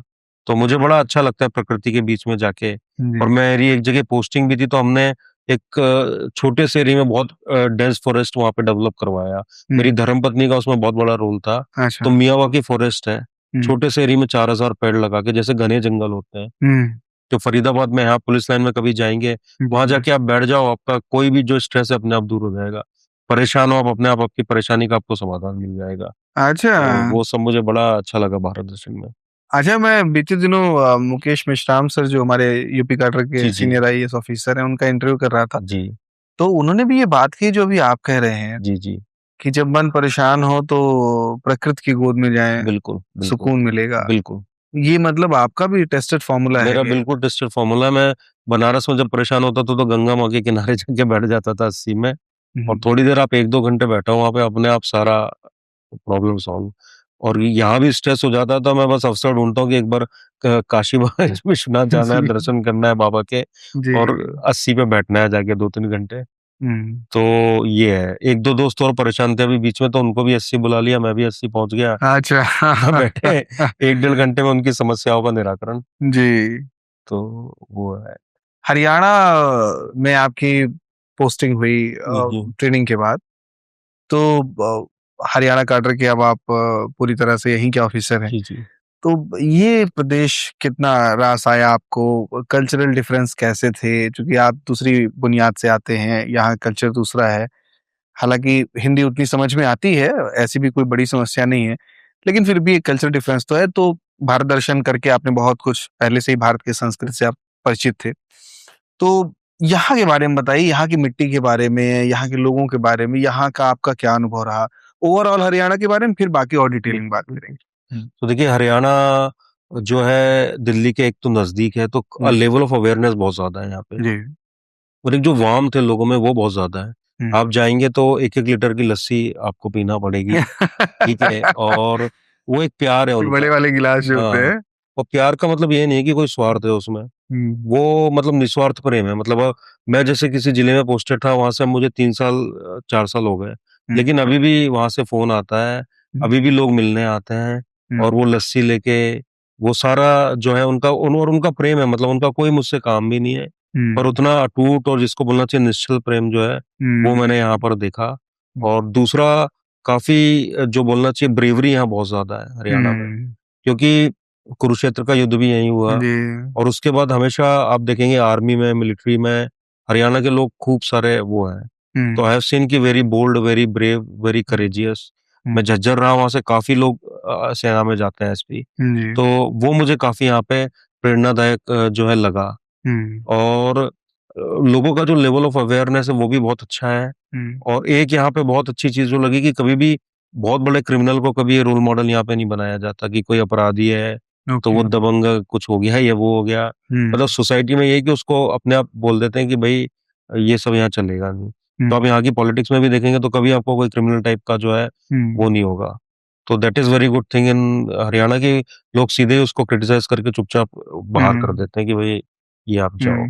और जो है स्ट्रेट फॉरवर्ड बात, उसमें कोई लाग लपेट नहीं, कुछ नहीं, ठीक है। तो ये मुझे बहुत अच्छा लगा। और एक बार जिसने बोल दिया कि अगर कोई हरियाणा का है तो वो बिल्कुल स्ट्रेट फॉरवर्ड बात होगी, फिर उससे पीछे नहीं हटते। तो ये जनरल कल्चर जो है मुझे हरियाणा का लगा। प्लस बहुत अच्छा इंफ्रास्ट्रक्चरली बहुत वेल डेवलप्ड स्टेट है, और इम्पोर्टेंट सिटीज है इंडिया की यहाँ पर, तो वो बहुत अच्छा है। खेती किसानी भी खूब समृद्ध है। जी, एग्रीकल्चरली बहुत समृद्ध है, और इंडस्ट्रियल जोन सब डेवलप हो रहे हैं। रोड कनेक्टिविटी बहुत अच्छी है, और मतलब हर फील्ड में जो है कल्चर को भी यहाँ काफी प्रमोट किया जा रहा है। तो हड़प्पन साइट्स हैं यहाँ पर कुछ हैं, तो उनको भी अब सरकार जो है उसका ध्यान है और डेवलप कर रही है। इको जोन्स का ही अच्छे यहाँ पे जो बनाए जा रहे हैं कि जैसे बर्ड सैंक्चुरी हो गया, ये सब हो गया, तो वो सारा है हरियाणा में। बहुत सुंदर। पशुओं से आपका जो प्रेम है वो बहुत जग जाहिर है, और आप लगातार उसको लेके जागरूकता भी पैदा करने का प्रयास करते हैं अलग अलग प्लेटफॉर्म से। तो ये जो एक, वैसे तो हम सभी को संवेदनशील होना चाहिए, एक व्यवस्था का अंग है हम सभी, वो सभी व्यवस्था का अंग है, लेकिन प्रारंभिक जो एक प्रेरणा आई या जो विचार आया मन में, उसके पीछे का कारण क्या था, और ये यात्रा कैसी चल रही है, आपके क्या क्या इनिशिएटिव्स हैं, अगर उसके बारे में आप बता सकें। तो ये मेरे घर के संस्कार थे, और एक कॉन्सेप्ट है परस्पर ग्रह जीवना। मैंने संसार का हर जीव एक दूसरे पे निर्भर है, इंटरडिपेंडेंट है। जी। यानी कि अगर जो तितली है या हनी भी है, जो मधुमक्खी होती है, वो भी अगर एक्सटिंक्ट हो जाए तो इवन मनुष्यता 3-4 दिन में खत्म हो जाएगी। ये रिसर्च है। पॉलिनेशन से लेके इवन क्लाइमेट चेंज सब कुछ आ जाएगा। तो वो है। और हमारा तो हमेशा से वसुधैव कुटुंबकम की संस्कृति रही है कि पूरी जो संसार है वो एक परिवार है। तो मैं देखता था कि अगर एक चीटा भी मरता है तो उसको बड़ा कष्ट होता है। और आप देखेंगे कि प्रकृति में कोई भी जीव है, आप उसको मारेंगे पीटेंगे, वो अपनी जान बचाने की कोशिश करेगा।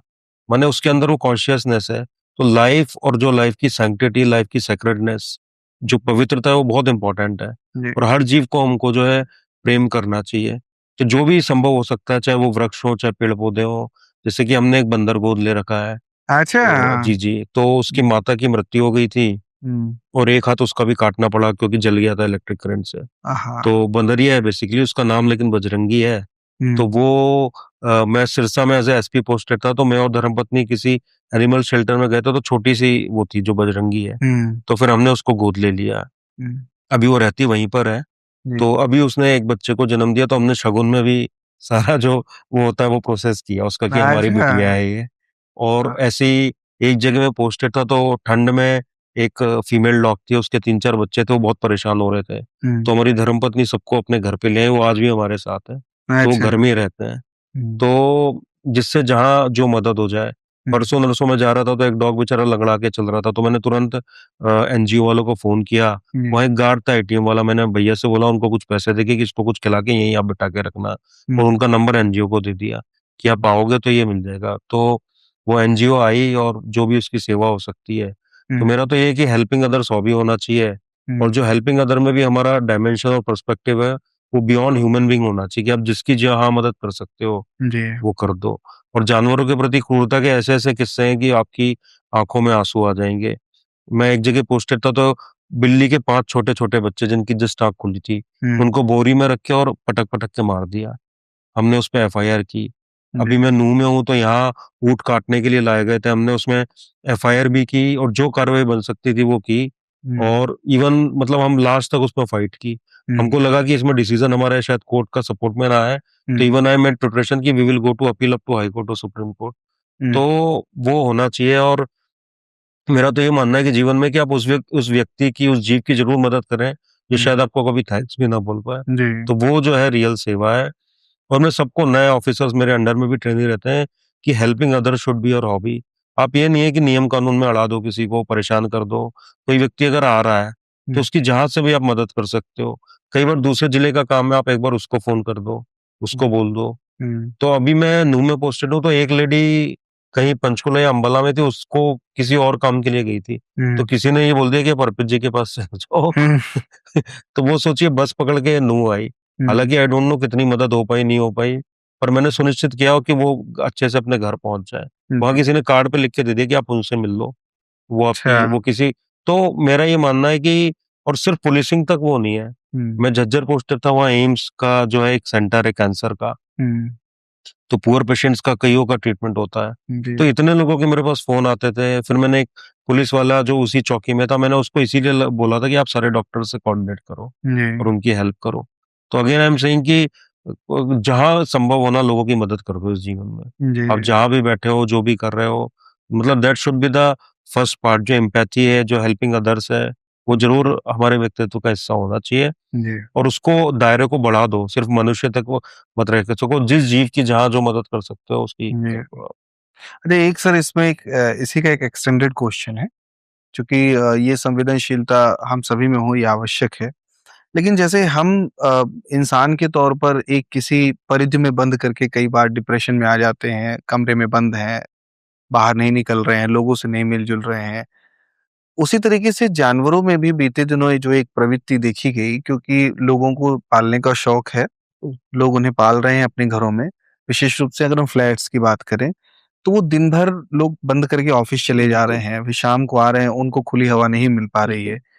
तो वो जो फ्रस्ट्रेशन उनका है, फिर जब वो नीचे उतरेंगे तो ऑब्वियस सी बात है कि दिन भर बंद है, सारी चीज़ें हैं। कई बार 2-2 दिन नहीं भी उतर पाए या ऐसा कुछ हुआ। तो इस मनोदशा को, चूँकि आप चिकित्सक भी हैं, तो ऐसे कैसे देखते हैं? चूँकि फिर वो झुँझलाते हैं, फिर किसी पे अटैक कर देंगे या कुछ ऐसे कर देंगे। इस मनोदशा को आप किस रूप में देखते हैं? चूँकि जानवरों के आप देख रहे हैं, विशेष रूप से बिल्कुल कुत्तों की बिल्कुल अगर हम बात बिल्कुल करें तो बिल्कुल। काटने की ये खबरें आती हैं। इसको कैसे देखते हैं आप? मैं यही बोलूंगा कि अगर जानवर रहो तो वो आपके बिल्कुल बच्चे की तरह है। हुँ, और वो जो मनुष्य का 2-3 साल का बच्चा होता है, उसका उतना ही दिमाग रहता है। हुँ, तो आपको उसकी हर चीज का, हालांकि कई और डायमेंशन में वो उससे भी ज्यादा इंटेलिजेंट होता है, जी, पर जितना एक 3 साल का बच्चा सोच सकता है वही एक जानवर सोचता है। ठीक है, तो आपको सुनिश्चित करना चाहिए कि उसको घुमाना फिराना, कभी अवसर मिले खुले मैदान में ले जाओ जहाँ जी, वो अच्छे से दौड़ दौड़ सके। सके। तो पेट इसलिए नहीं पालना है कि मेरे परिवार का मनोरंजन होगा या कुछ होगा। उसका अपना एक हुँ, व्यक्तित्व, मेरे यहाँ 4 डॉग है, मैंने देखा उनका अपना एक इंडिविजुअलिटी है जी, और उनका अपना अपना जो है पर्सनालिटी है। हुँ, कोई बिल्कुल उचक के वो जोश में रहेगा, कोई शांत स्वभाव का है। हुँ, तो वो सारा है, तो उसको हमेशा सम्मान करना है हमको। हुँ, और जहाँ मौका मिले उसको घुमाना फिराना, उसको प्रेम करना। लोग बालकनी में गर्मियों में बांधे जी। हैं और उनकी अपनी सोशल लाइफ है। और मेरा दिन भर वो भौंक रहे हैं सर, वो इस हुँ। चक्कर में चाहे तो धूप में बिल्कुल, बाहर। बिल्कुल वो क्रूरता है। जी, अगर आप नहीं पाल सकते तो लाओ मत।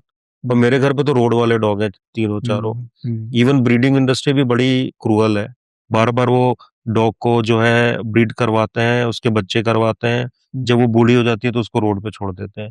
आप अडॉप्ट करो अपने, अगर करना ही है ना आपको, तो जो रोड पे बेचारा घूम रहा है, उसको जीवन भर के लिए अडॉप्ट करो। जी, मेरी बहन ने 2 अडॉप्ट कर रखे हैं, मेरे घर में 4 हैं।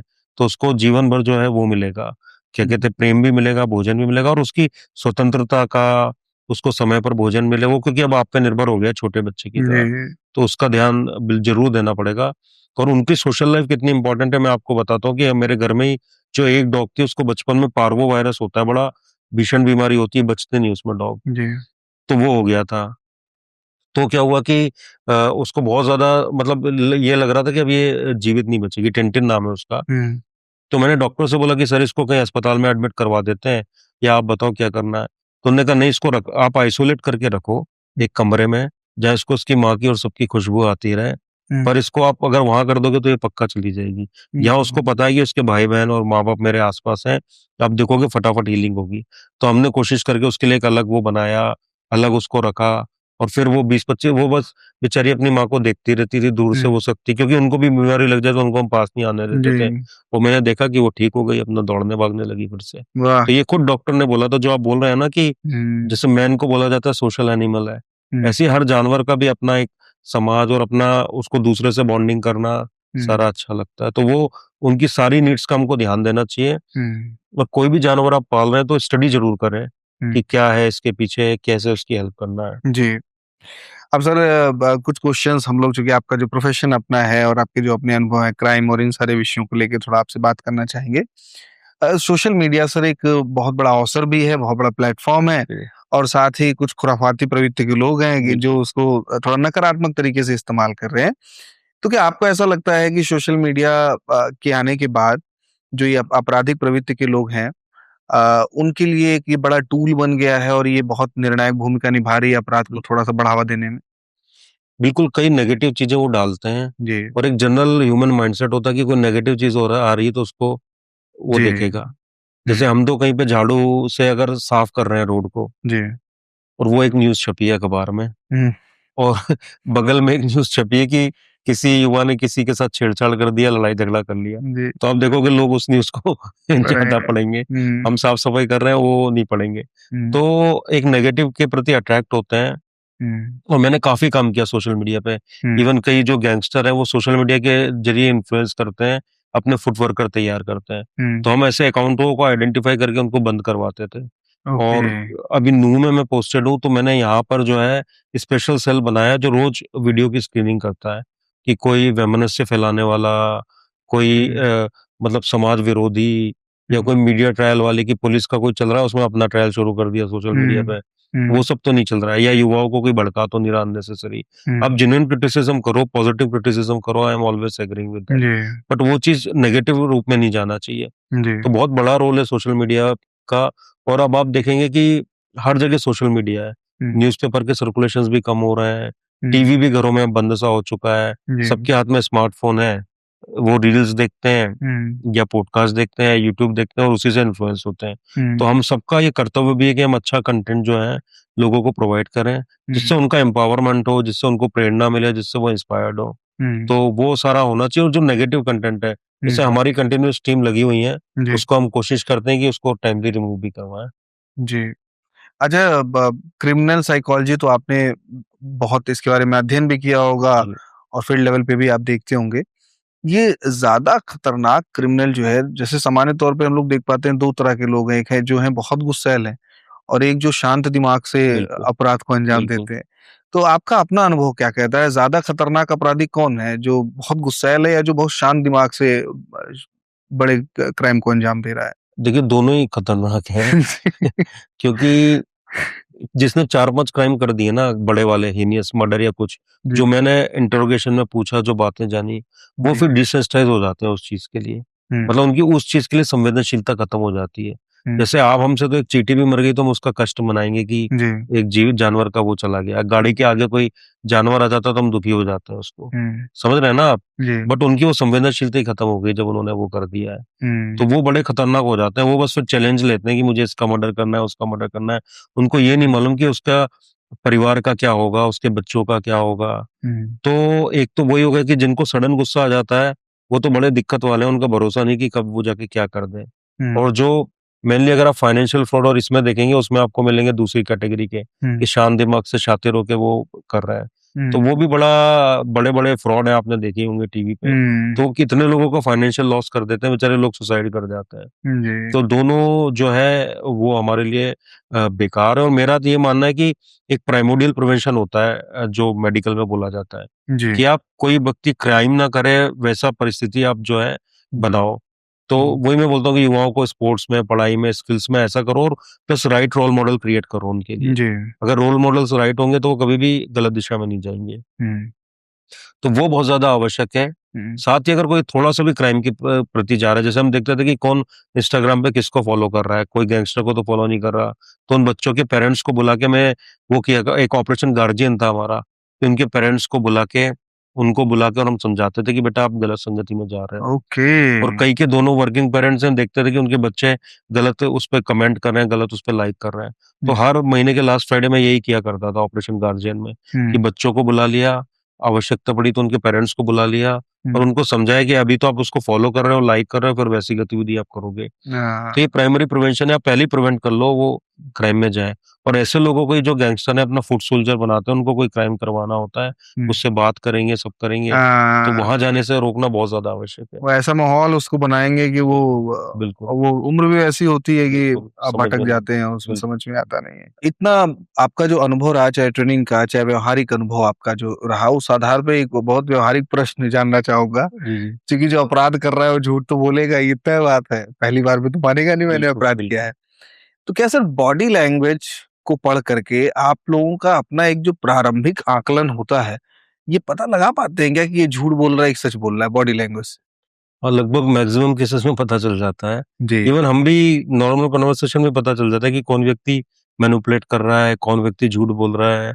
तो वो सारी चीजें हैं। फिर कई साइकोलॉजिकल ट्रिक्स एंड टेक्निक्स हैं जिससे और उससे हम बातें करते हैं, पूछते हैं, तो चीजें काफी क्लियर हो जाती हैं उससे कि ये कितना झूठ बोल रहा है, कितना सच बोल रहा है। और आपके साथ तो दोहरी बात है, एक तो आप मतलब पेशे से चिकित्सक भी हैं जी बिल्कुल, और दूसरा आपकी अपनी जो ट्रेनिंग और अपनी समझ जो है बिल्कुल। वो सारी चीजें। जी जी जी जी।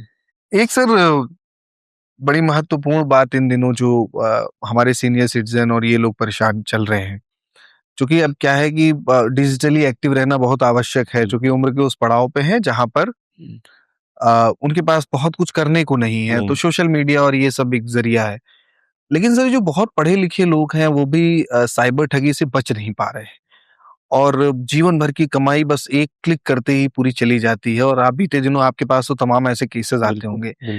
मैं चाहूंगा प्लीज अगर इसको थोड़ा सा हमारे दर्शकों के लिए सरल कर सकें कि क्या डूज एंड डोंट्स है, कैसे बच सकते हैं, थोड़ा सरल भाषा में अगर बता सकें सर। तो मैं यही बोलूंगा कि 3 चीजें हैं जो कोर कॉज है साइबर क्राइम का, जिसमें आप साइबर क्राइम के वो बनते हैं, आप मतलब आपके साथ साइबर क्राइम होता है। जी।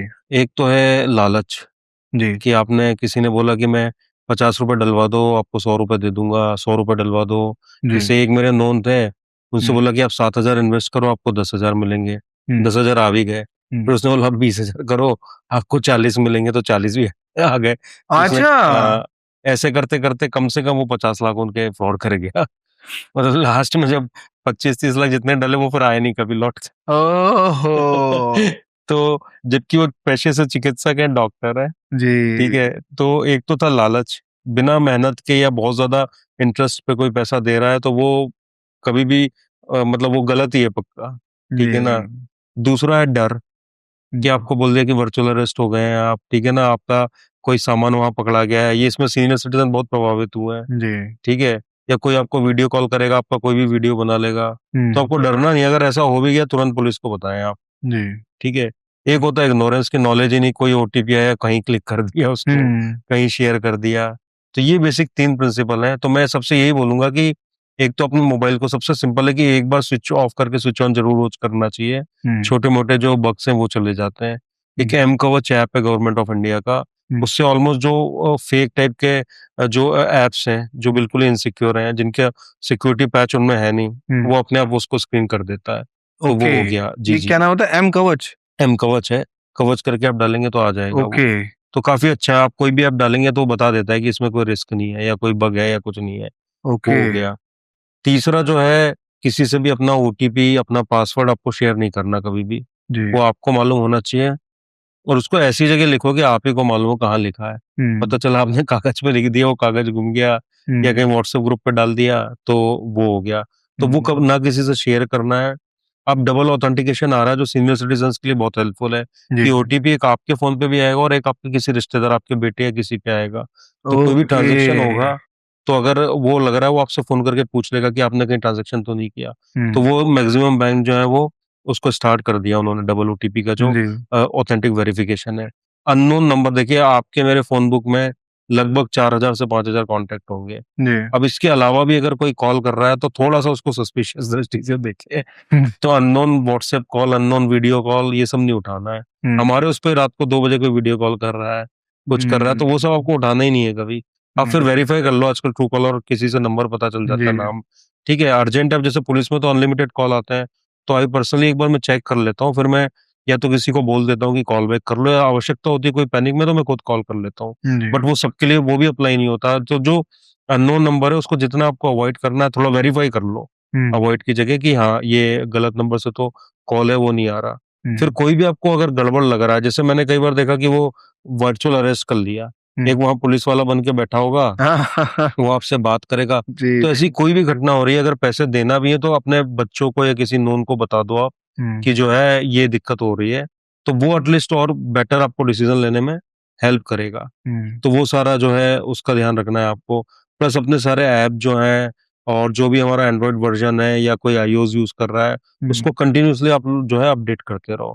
और समय समय पर आप देखेंगे कि गवर्नमेंट गाइडलाइंस देती रहती है, क्योंकि साइबर क्राइम भी नया नया इमर्ज होता रहता है। जी। जैसे इन्वेस्टमेंट फ्रॉड है, आपको बोलेगा कि कोई ग्रुप ज्वाइन कर लो, वो इंस्टा फेसबुक पे कोई मैसेज आएगा, आप ज्वाइन कर लोगे, वहां सारे लोग उन्हीं के रहेंगे। कोई बोलेगा कि मेरे को 20,000 का फायदा हो, कोई बोल रहा है, तो मैंने खुद ज्वाइन करके देखा कि चलता क्या है इसमें। अच्छा। तो अगर आप वो मैसेज पढ़ते रहोगे 7-8 दिन, तो आपको लगेगा हाँ मुझे भी इन्वेस्ट करना जी। चाहिए इसमें, बट वो सारा फेक है। ठीक है, और अपने बच्चों से, अपने दोस्तों से, उनसे डिस्कस करो। तब भी फ्रॉड हो जाता है तो 1930 नंबर है गवर्नमेंट ऑफ इंडिया का, उस पर आप रिपोर्ट करो, या एमएचए का एक जो साइबर क्रिमिनल का पोर्टल है उस पर आप जो है डाल दो, तो वो कंसर्न्ड पुलिस के पास भी चला जाता है, और जहाँ क्राइम हो रहा है वहां उस जिले में भी इंफॉर्मेशन आजकल पहुंच जाती है। जी। तो हम नू में जैसे काफी एनसीआरपी पोर्टल की रिपोर्ट्स आती हैं, तो बस इन बेसिक चीजों का जो है ध्यान रखना है। फिर मैंने बोला कि लालच में नहीं आना है, डरना नहीं है, और थोड़ा अपनी नॉलेज, इग्नोरेंस में नहीं रहना, नॉलेज अपडेट करते रहना सर। जी। सर, एक जो अभी आपने एक वर्ड यूज किया, डिजिटल अरेस्ट, ये इन दिनों बड़ा प्रचलन में है। जी जी मेरी समझ में एक बात नहीं आती है कि वीडियो कॉल पे कोई व्यक्ति आपको इतना बाध्य कैसे कर सकता है कि अपने कमरे से ना निकलो। बिल्कुल हमारे यहाँ के तमाम सीनियर लोग यूपी के, अब अभी अब बहुत बड़े राइटर हैं, कवि हैं नरेश सक्सेना जी, जी जी वो लंबे समय तक कमरे में बंद रहे, अच्छा खासा जी पैसा उनका चला चला गया। गया होगा। इस तरह के और तमाम सारे लोग। बिल्कुल। तो ये थोड़ा-सा अगर इसको सरल कर सकें कि ऐसा कैसे हो रहा है कि एक व्यक्ति फ़ोन पे आपको बाध्य कर रहा है, फ़ोन काटने भी नहीं दे रहा है। आप काट नहीं सकते, कमरे से निकल नहीं सकते बिल्कुल और डिजिटली अरेस्ट हैं। बिल्कुल। इसके बारे में सर क्या मतलब थोड़ा-सा अगर बता सकें, ऐसा कैसे हो रहा है कि वो आपको बाध्य कर दे रहा है? देखिए, मैं मानूंगा कि जो सीनियर सिटीजन है वो अभी रिसेंटली उन्होंने स्मार्टफोन यूज करना शुरू किया है 4-5 साल जी। में, और वो कई लोगों तो अभी सीख भी नहीं पाते हैं पूरा कैसे यूज करना है। जी। तो वो सबसे ज्यादा आपने देखा होगा उनको जो है शिकार बनाते हैं अपना, जो साइबर क्रिमिनल्स है। जी। तो वो जब वीडियो कॉल करते हैं आपको बोलेंगे कि आपके नाम का पार्सल है हुँ। और उसमें 1 किलो हीरोइन पकड़ी गई है, तो आप हुँ। पहले ही डर जाते हो उसमें हुँ। कि मेरे नाम। फिर वो बोलेंगे कि अब आपको अरेस्ट करेंगे हम, हुँ। और ये पार्सल से आपका सारा, और वो कुछ बेसिक डिटेल आपकी निकाल के रखते हैं। जी। ठीक है ना, क्योंकि गूगल करेंगे तो सबकी कुछ कुछ डिटेल्स आपको मिल जाएंगी, जी। तो वो निकाल लेते हैं वो कि कहाँ इनका घर है, कहाँ एड्रेस है, कोई बेटा है, बेटी है। आजकल सोशल मीडिया का अगर किसी का एनालिसिस कर लो जी। तो पूरा वो आ जाती है उसकी रिपोर्ट, जी। कहाँ कहाँ गया है, तो वो 5-7 डिटेल उनके पास होगी। हुँ। वो बोलेगा आप जब केरला में गए थे तो उस टाइम भी एक पकड़ाया था, लेकिन वो इन्वेस्टिगेशन वो भी जारी है, उसमें भी हम अब वो सोचता है कि मैं सही में केरला गया था। ठीक है, तो वो सारा चलता रहता है, और फिर वो साइकोलॉजिकल गेम खेलते हैं। बोलते हैं अगर आपने फोन काटा तो जो है हम तुरंत, पुलिस आपको अभी अरेस्ट करके ले जाएगी, बस वो जो पुलिस की गाड़ी आ चुकी है, आधा किलोमीटर दूर है। तो वो बेचारे डर के कहीं जाता नहीं, बोला हुँ। किसी को कॉल किया, अभी निपटाना तो हमारे लेवल पे निपटा लो। और वो बोलेगा कि 2 लाख डाल दो, 4 लाख डाल दो। तो ये व्यक्ति सोचता है कि अगर हीरोइन में मैं पकड़ा गया तो पता चला 20 साल की सजा 20 साल होगी, की सजा। 30 साल की सजा होगी, तो हुँ। पैसे देंगे, और फिर वो करते रहता है। तो ऐसा कुछ भी हो तो तुरंत जो है बात करें, पुलिस को बताएं। हमने खुद फोन कर करके कईयों को धमकाया है ऐसे में, जी। तो कई लोगों के साथ ही हुआ, और हम खुद उनको वो करते थे कि अब ये बंद कर दो नहीं तो तुम्हारा खत्म करेंगे, और कईयों को अरेस्ट करके अंदर भी दिया है। जी। तो अवेयरनेस जरूरी है इसमें। अच्छा सर, इन केस तमाम सारी जागरूकता के बावजूद गलती अगर हो जाती है, चूँकि आप देख ही रहे इतने नए-नए तरीके आ रहे हैं बिल्कुल। उसमें, तो ऐसे में तत्काल जो 10 मिनट की अवधि महत्वपूर्ण होती है जैसा लोग बताते हैं, तत्काल क्या किया जाना चाहिए और क्या सर ऐसी गुंजाइश होती है कि गया हुआ पैसा वापस आ सके? उसमें तुरंत आप अपने बैंक को रिपोर्ट कर दो, हुँ। 1930 पे रिपोर्ट कर दो, और बैंक से आप ब्लॉक करवा सकते हो टेम्पररी अकाउंट। हुँ। तो वो जितना पैसा गया वो तो चलो चला गया, वो उसको होल्ड करके रख लेता है, और उन अकाउंट्स को भी जो 1930 है उसके थ्रू होल्ड हो जाते हैं वो अकाउंट। हुँ। पर आजकल क्या होता है कि जैसे ही पैसा उन अकाउंट में गया, इनके हजारों मल्टीपल अकाउंट होते हैं, म्यूल अकाउंट्स। तुरंत उसमें चला गया और कई बार वो विदेश चला जाता है, बिटकॉइन में चला जाता है। तो जितनी जल्दी अपने बैंक को और 1930 पर रिपोर्ट किया, तो वो पैसा होल्ड हो जाएगा। कई बार किसी के साथ लाखों का हुआ, जैसे 80 लाख का तो 70 लाख होल्ड हो गया उनका, 10 लाख चला गया उधर-उधर। नहीं नहीं, वो होल्ड का मतलब सर, जैसे अगर मान लीजिए कि उन्होंने ओटीपी या जो भी मांगा, जैसे भी किया, तो अगर अकाउंट से 10 लाख गया है तो वो होल्ड क्या होगा? ट्रांज़ैक्शन को रोक लेता है वो थोड़ी देर के लिए, बैंक जो है। अच्छा, ओके। या उस अकाउंट को भी होल्ड ब्लॉक कर देता है वो, कि वो उस अकाउंट से आगे नहीं जा सकता। अच्छा। हाँ, तो आजकल वही आता है कई बार कि कोई साइबर क्रिमिनल भी कहीं जाके उसने खरीद लिए 10,000 रुपए, तो उस व्यापारी का भी वो होल्ड हो जाता है मनी, या उस अकाउंट पे ब्लॉक कर देता है बैंक, ओके। जब तक इन्वेस्टिगेशन चल रहा है। तो पैसा पड़ा रहेगा, फिर पुलिस उसमें अपना एप्लीकेशन देती है कि हमने ये इन्वेस्टिगेशन किया है, ये फ्रॉड मनी इसमें आया, तो ये इनको वापस दिया जाए। तो ऐसे ओके, आ जाता है। तो कहाँ 1932 आपने बताया सर? 1930 1930 1930। है। ओके, तत्काल कॉल करने के लिए। तत्काल कॉल कर दें, और एक पोर्टल भी है एमएचए का, उस पे भी आप हम्म, जैसे ही जाएँगे, तो वो साइबर पोर्टल है, आप देखेंगे। जी। और हमने कई केसों में देखा कि इवन रिकवरी भी ऐसे हुई कि एक व्यक्ति का किसी साइबर क्रिमिनल ने ले लिया, उसने 1 लाख की कहीं और शॉपिंग कर ली। तो वो अकाउंट भी होल्ड हो गया जिस व्यक्ति का था। वो बेचारा खुद हाथ जोड़ के ओ, पैसे दे गया कि मेरी कोई गलती नहीं है, गलती नहीं ना मेरी है। कोई इंटेंशनल मिस्टेक है। हम्म। तो पुलिस इन्वेस्टिगेशन में ऐसा होता है। बट मैंने बताया कि एक नेगेटिव साइड है कि कई बार मल्टीपल अकाउंट बना लिए इन्होंने। हम्म। किसी को ₹50 चले गए, किसी को ₹1000, और फिर उससे बिटकॉइन या कुछ में कहीं-कहीं चला गया, तो फिर रिकवर करना बहुत मुश्किल हो जी। जाता है। अच्छा, इससे जुड़ा एक और प्रश्न है सर कि सामान्य तौर पे हम जिस तरह का जीवन जी रहे हैं, इसमें लगभग सभी जानकारियां हम सोशल मीडिया पे साझा करते हैं। आपके मुताबिक एक साइबर अवेयरनेस के लिए दृष्टिकोण से अगर देखें, तो ऐसी कौन सी जानकारियां हैं जो सोशल मीडिया पे नहीं साझा की जानी चाहिए, सुरक्षा के दृष्टिकोण से? देखिए, एक तो कहीं घूमने-फिरने जा रहे हैं, तो आप उसको बिल्कुल लाइव मत डालिए, हम्म। क्योंकि चोर ये भी आजकल स्कैन करते हैं कि हम्म। कौन। हमने ऐसे चोर भी पकड़े कि जो यही देखते थे कि कौन बाहर है। तो लोग क्या अपना लोकेशन भी डाल रहे हैं कि आज हम दुबई में हैं या आज वियतनाम में हैं, तो फिर वो वहाँ आ, से एक्टिव हो गए। तो ऐसा कुछ नहीं होना चाहिए कि कोई भी आपको बिल्कुल आपका मैपिंग कर ले ट्रैक और कर सारी चीज़ें सके। पता लगा ले। हम्म। और मतलब जितना मिनिमम नेसेसरी उतना सोशल मीडिया पे अपना इन्फॉर्मेशन शेयर करें। हम्म। अननेसेसरी डिटेल जो है वो डालने से बचना चाहिए। हम्म। प्लस प्राइवेसी और अन्य सेटिंग है, तो जैसा आपको लगे वो हम्म। सेटिंग्स हमेशा आप रखें उसमें। जी। एक आपसे संबंधित एक प्रश्न और था, ये तो साइबर क्राइम और सारी चीजें हो जी, गई। जी। ये प्रश्न छूट गया था बीच में कि यूपीएससी के चयन को लेकर के हम लोगों ने बात की, जी, और जी। वो उत्साह और उमंग जो रहा होगा उस वक्त। पिताजी और माताजी के बारे में बताइए कि जब ये खबर उन तक पहुंची जी, जी। कि एक आपने अगर फिल्म देखी हो 12th फेल, जी, जी, 12वीं फ़ेल। तो जब वो उसमें फोन करते हैं मनोज जी, जो कि उस पे आईपीएस हैं, वो फोन करते हैं अपनी माँ को, बिल्कुल। और माँ भरी आंखों से कहती है हमार मनोज आईपीएस होएगो। हाँ, हाँ, हाँ। वो बड़ा भावुक सा जी, दृश्य जी। है। तो हमें जरा अपने यहाँ के बारे में बताइए कि जब उनको पता चला, उस समय आप कहाँ थे और पिताजी को कैसे सूचित किए कि चयन हो गया है? तो मैं जब भी रिज़ल्ट आता था, तो मैं मंदिर में जाके बैठ जाता था और हनुमान चालीसा पढ़ता था कि अच्छा। पॉज़िटिव रिज़ल्ट आ जाए। जी। तो उस समय भी मैं वही कर रहा था, और इतने में रिज़ल्ट आया, हम्म, और फिर मेरी रैंक थी उस लिस्ट में। जी। तो उस दिन एक तो शाम तक फ़ोन ही नहीं रुका मेरा, इतने लगातार कॉल आते रहे घर पे या मोबाइल नंबर पे। जी। और माता-पिता के बिल्कुल चेहरों पे चमक बहुत ज़्यादा खुशी, and they were very happy, मतलब जो जिसको मैं शब्दों में जो है नहीं डिस्क्राइब बयान। नहीं कर सकता। आप थे कहाँ उस वक्त? मैं भोपाल में था उस समय। अच्छा, भोपाल में ही जी, थे, और जी। माता पिताजी वहीं गांव पे अपना? वो भोपाल में ही थे उस समय। अच्छा, वो भी भोपाल में थे? जी, जी, जी। अरे वाह। तो हमने पढ़ाई के दौरान भोपाल में भी हमारा एक घर है, अच्छा, तो हम सब वहीं पे थे, तो सारे तो लोग। आप सब साथ में ही थे जब रिजल्ट आया तो? माता-पिता और मैं अरे साथ वाह। में थे। जी, जी, जी। वाह। तो प्रशासनिक सेवा में आपके यहाँ से आप पहले व्यक्ति रहे? हाँ, मेरे पूरे परिवार से जो है मैं पहला व्यक्ति हूँ। वाह। अच्छा, आपने सर सफलता, असफलता, प्रशासन, सत्ता, सारी चीज़ों को बड़े करीब से देखा। जी, जी। इन सारी चीज़ों को देखने के बाद अभी जीवन के इस पड़ाव पे, हालाँकि नज़रिया और राय सब बदलता रहता है वक़्त के साथ। सबसे बड़ी सीख जीवन की क्या लगती है? मुझे लगता है कि आपको हमेशा सहज, सरल और नई चीज़ों को लर्न करने वाला होना चाहिए। हुँ। तो आप अगर सहज हैं, सरल हैं, अपनी बात स्पष्टता से बोल रहे हैं, तो कभी आपको परेशानी नहीं आएगी। हुँ। आप बोलेंगे कुछ, करेंगे कुछ, तो फिर दिक्कत आएगी। आपने अगर स्पष्टवादिता रखी है, उसको लेकिन सहजता, सरलता से, किसी को ऑफेंड करने के लिए नहीं बोल रहा है, जी। बट अपनी बात समझा दीजिए किसी को भी, तो मुझे लगता है कि सामने वाला व्यक्ति भी समझ जाता है और आपका जो बहुत ज़्यादा स्ट्रेस या परेशानी है, उसमें आप कभी भी फँसते नहीं हो।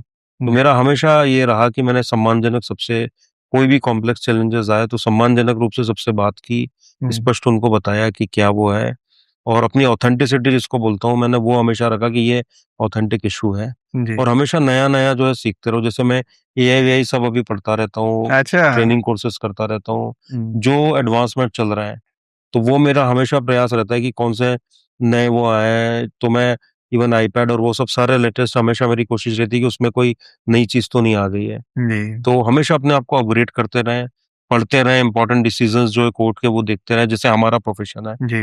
तो हमेशा आपको कभी कोई दिक्कत नहीं आएगी, कोई समस्या नहीं आएगी और कोई आपको बेवकूफ़ नहीं बना पाएगा। हुँ। तो रोज़ मैं देखता हूँ कोई कुछ बोल रहा है, तो मुझे मालूम है कि इसमें हाई कोर्ट, सुप्रीम कोर्ट ने क्या बोल रखा है, या हमारा लॉ क्या बोल रहा है, तो वो हमेशा आपको ध्यान में रहना चाहिए। अभी इस पहले सेगमेंट के आखिरी पड़ाव पे हम लोग हैं, यही जी। बड़ा सेगमेंट था, बाकी छोटे-छोटे जी, सेगमेंट्स जी, हैं। जी। एक बड़ी महत्वपूर्ण बात जी। कि आप उन चंद खुशकिस्मत लोगों में से एक हैं, जी। चंद प्रतिशत, बल्कि चंद नहीं, चंद प्रतिशत, जिन्हें अपने ही प्रोफ़ेशन का जीवन साथी मिला। तो अगर जीवन साथी अपने ही प्रोफ़ेशन का हो, तो जीवन कितना सहज और सरल होता है? देखिए, उसके कई फ़ायदे होते हैं। एक तो वो आपकी समस्याएँ समझ सकते हैं, हुँ। वो जान सकते हैं कि क्या प्रॉब्लम्स है। कई बार आप लोग 2-2 दिन घर ही नहीं आना होगा। हुँ। पुलिस में तो ऐसा रहता है, कोई बड़ा कानून व्यवस्था की समस्या हो गई या कोई बड़ा कार्यक्रम हो रहा है, जैसे कुंभ होता है उत्तर प्रदेश में, तो महीने-महीने घर जाना नहीं हो पाता अधिकारियों का। जी। तो वो समझ सकता है कि व्यक्ति जो आपके प्रोफ़ेशन का है। जी। हालाँकि मैंने लॉन्ग टर्म में ये पाया है कि बहुत ज़्यादा फ़र्क नहीं पड़ता, जी। क्योंकि ये हर व्यक्ति का व्यक्तित्व होता है। कई लोग हमेशा संवेदनशील होंगे, समझने वाले होंगे, तो किसी भी प्रोफ़ेशन को आपके लाइफ़ पार्टनर, वो हमेशा आपको सम्मान देंगे, समझेंगे। हुँ। और कई इवन सेम प्रोफ़ेशन के भी हैं, तो वो भी मैंने देखा कि वहाँ भी क्लेश मचे हुए हैं, लड़ाई-झगड़ा हो रहा है। जी। तो इट्स ऑल अबाउट कि कैसे आपकी ब्रिंगिंग अप हुई है, कैसे आपके परिवार के संस्कार हैं और कैसे आप लोगों को समझना जानते हो, क्या आपका व्यवहार है। जी। तो वो सारी चीज़ें डिटरमाइन करती हैं अल्टीमेटली। बट सेम प्रोफ़ेशन का बस ये है कि वो जानता है कि आप किस शूज़ में आप खड़े हो और क्या-क्या जो है समस्याएँ हैं। जी। तो वो है, बट मैंने फिर बताया कि ये हर व्यक्ति का व्यक्तित्व है। जी। बहुत ज़्यादा मैंने हर टाइप के मैंने केसेस और परमुटेशन कॉम्बिनेशन देखे हैं, कि सेम प्रोफ़ेशन में भी बहुत बैलेंस लाइफ़ है, जी। सेम प्रोफ़ेशन में भी लड़ाई-झगड़े चल रहे हैं और सब, तो वो रहता है। जी। इस सेगमेंट का आखिरी प्रश्न, जी, ये जी। तो आपके निजी जीवन की बात हुई। सार्वजनिक जीवन जो आपके इर्द-गिर्द कुछ घट रहा है, इन दिनों एक बड़ी लाइन प्रचलित है सोशल मीडिया पे भी कि शादियाँ दिव्य होती जा रही हैं जी, जी। और रिश्ते खोखले होते जा जी, रहे हैं। जी। ये जो एक रिश्तों में दुराव आ रहा है, या विशेष रूप से मैं वैवाहिक रिश्तों की बात कर रहा हूँ, या फिर जो तलाक दर हो, या फिर सेपरेशन की दर हो, बिल्कुल, या शादी ना करने की एक प्रवृत्ति हो कि लोगों को लग रहा है नहीं ठीक है। ये एकदम से जो दौर बदला है, आप चूँकि सामाजिक चिंतक भी हैं जितना मैं आपको समझ पाया, बिल्कुल, आप इसको क्या देख रहे हैं? चूँकि जैसे-जैसे लोगों की पढ़ाई का दायरा बढ़ रहा है, समझ का दायरा बढ़ रहा है, तो समझ और बढ़नी चाहिए। बिल्कुल, ये जो रिश्तों को लेके उदासीनता हो रही है, विशेष रूप से वैवाहिक रिश्तों को लेकर के, चाहे वो बंधने को हो या बंधने के बाद जो स्थिति बिल्कुल, उत्पन्न हो रही है। इवन जीवन साथी ढूँढने में भी बहुत बड़ी चुनौती है। बिल्कुल, बिल्कुल। तो आप प्लीज़ इसके बारे में अगर कुछ बता सकें, अपनी जो राय है, आपका निजी अनुभव आपको। देखिए, मेरा तो ये मानना है कि इट इज़ राइट कि अगर आपको लगता है कि शादी नहीं करना है, जी। तो वो आप अपना डिसीज़न लें। जी। पर एक अगर अपन भारतीय परिवार की बात करें, माता-पिता आपके बैठे हुए हैं, उनका हमेशा सपना होता है कि मेरी बेटी की कहीं अच्छी जगह शादी हो या हुँ। बेटे की अच्छी जगह शादी हो, जी। तो वो भी हमेशा आपके डिसीज़न के इम्पोर्टेंट पार्ट होना चाहिए कि वो क्या सोच रहे हैं जी। और हमारा परिवार क्या इस विषय में सोचता है। कई बार हम अपने माँ-बाप को स्टेक होल्डर नहीं बनाते अपने डिसीज़न का, जी। तो मैंने देखा कि फिर जीवन भर कहीं न कहीं आपको परेशानी ज़रूर रहेगी। जी। ठीक है ना? तो एक तो वो स्टेक होल्डर हो और सारी चीज़ें देख के आपने डिसाइड कर लिया कि शादी करना है या नहीं करना है। नहीं करना है तो इस क्वेश्चन ही खत्म हो गया। हुँ। करना है तो निश्चित रूप से थोड़ा-सा रिसर्च करना चाहिए, स्टडी करना चाहिए। आजकल इवन शादी से पहले काउंसलिंग के बहुत सिस्टम आ रहे हैं शहरों में। जी। तो पहले तो क्या होता था कि गाँव में तो जैसे दोनों परिवार कहीं न कहीं किसी, तब ना कोई शादी.com ना कोई जी। ऐसी जी। वेबसाइट नहीं थी। जी। तो कोई बीच का व्यक्ति होता था जो दोनों परिवारों को जानता है, हुँ। वो मिला देता था और चूंकि सब लोग एक दूसरे को जानते थे तो एक लाज शर्म थी कि मतलब घर में थोड़े, देखो दो व्यक्ति कभी भी ऐसा नहीं होगा कि वो लड़ेंगे झगड़ेंगे नहीं, बट वो एक लिमिट होते कि हाँ बस इतना हो गया, अब मित्रता के साथ प्रेम से बैठना है, ठीक है। तो मेरा ये मानना है कि उस टाइम शर्म हुआ करती थी कि समाज की शर्म थी, लाज थी कि अगर हमारा घर का झगड़ा बाहर गया तो बड़ी बेइज्जती हो जाएगी। तो उसके कारण परिवार अच्छे से चला करते थे और एक संस्कारों का भी बहुत महत्व होता था कि घर से कैसे संस्कार मिले। परंतु अब जो है कि थोड़ा सा लेवल ऑफ टॉलरेंस कम हो गया है, चाहे वो लड़के हों चाहे लड़कियां हों, थोड़ा दूसरे को कैसे एकोमोडेट करना है अपनी लाइफ में, वो भी मैंने कमी देखी। क्योंकि मैं महिला विरुद्ध अपराध और ये सारे डोमेस्टिक वायलेंस के केसेस देख रहा था गुड़गांव में, तो ये चीज मैंने देखी। और एक दूसरों के पेरेंट्स के प्रति सम्मान की जो भावना है वो मैंने कहीं कम होते हुए देखी है। अब चाहे वो लड़की हो, अगर लड़का उनके उसके माता पिता को सम्मान नहीं करेगा तो कहीं ना कहीं जो है दरार आएगी रिश्ते में। इसी तरह लड़की उनको सम्मान नहीं करेगी तो वो दरार आएगी। एक बाहर के लोगों का इंटरफेरेंस कई बार बहुत ज्यादा हो जाता है।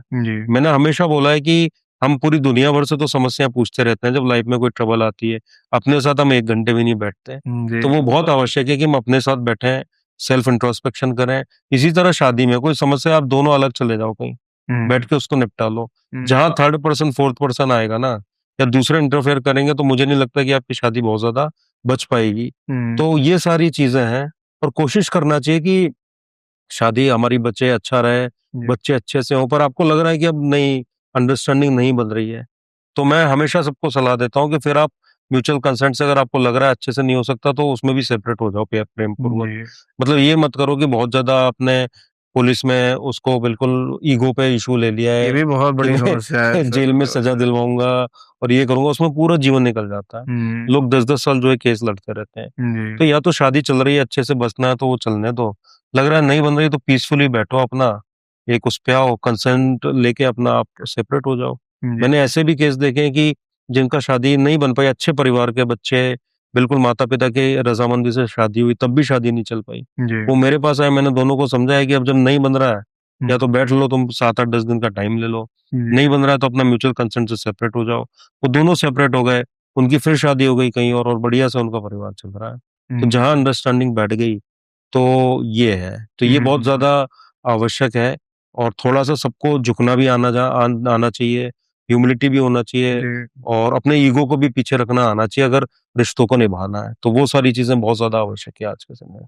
वो आपने जो कहा उस पे वो दो पंक्तियां याद आती हैं कि वो अफसाना जिसे अंजाम तक लाना ना हो मुमकिन, उसे खूबसूरत मोड़ देकर छोड़ना अच्छा। बिल्कुल बिल्कुल, छोड़ना भी बहुत आवश्यक है। तो अगर लग रहा है कि चीजें आगे नहीं बढ़ रही हैं तो दुर्दशा करने से बेहतर ये एक दूसरे की कि आप जो है अलग हो जाइए। बिल्कुल, हर फील्ड में लाइफ की अप्लाई होती है। आप यूपीएससी एग्जाम भी दे रहे हैं, आपको लग रहा है कि नहीं हो पा रहा, कोई चीज क्लिक नहीं कर रही, क्योंकि देखिए यूपीएससी में भी टॉप के जो 5-6 हजार लोग हैं ना वो सब बराबर है, मतलब कोई किसी से कम नहीं है उसमें। अब उस दिन उनका क्या रहा, कैसा उन्होंने आंसर राइटिंग की, फिर कौन सा इंटरव्यू बोर्ड मिला, वो बोर्ड ने क्या क्वेश्चन पूछे, वो आपको मैच किए कि नहीं किए, आप या वहां पे क्लिक कर पाए कि नहीं, वो चीज आपको आती भी थी तब भी आप अच्छे से बता नहीं पाए।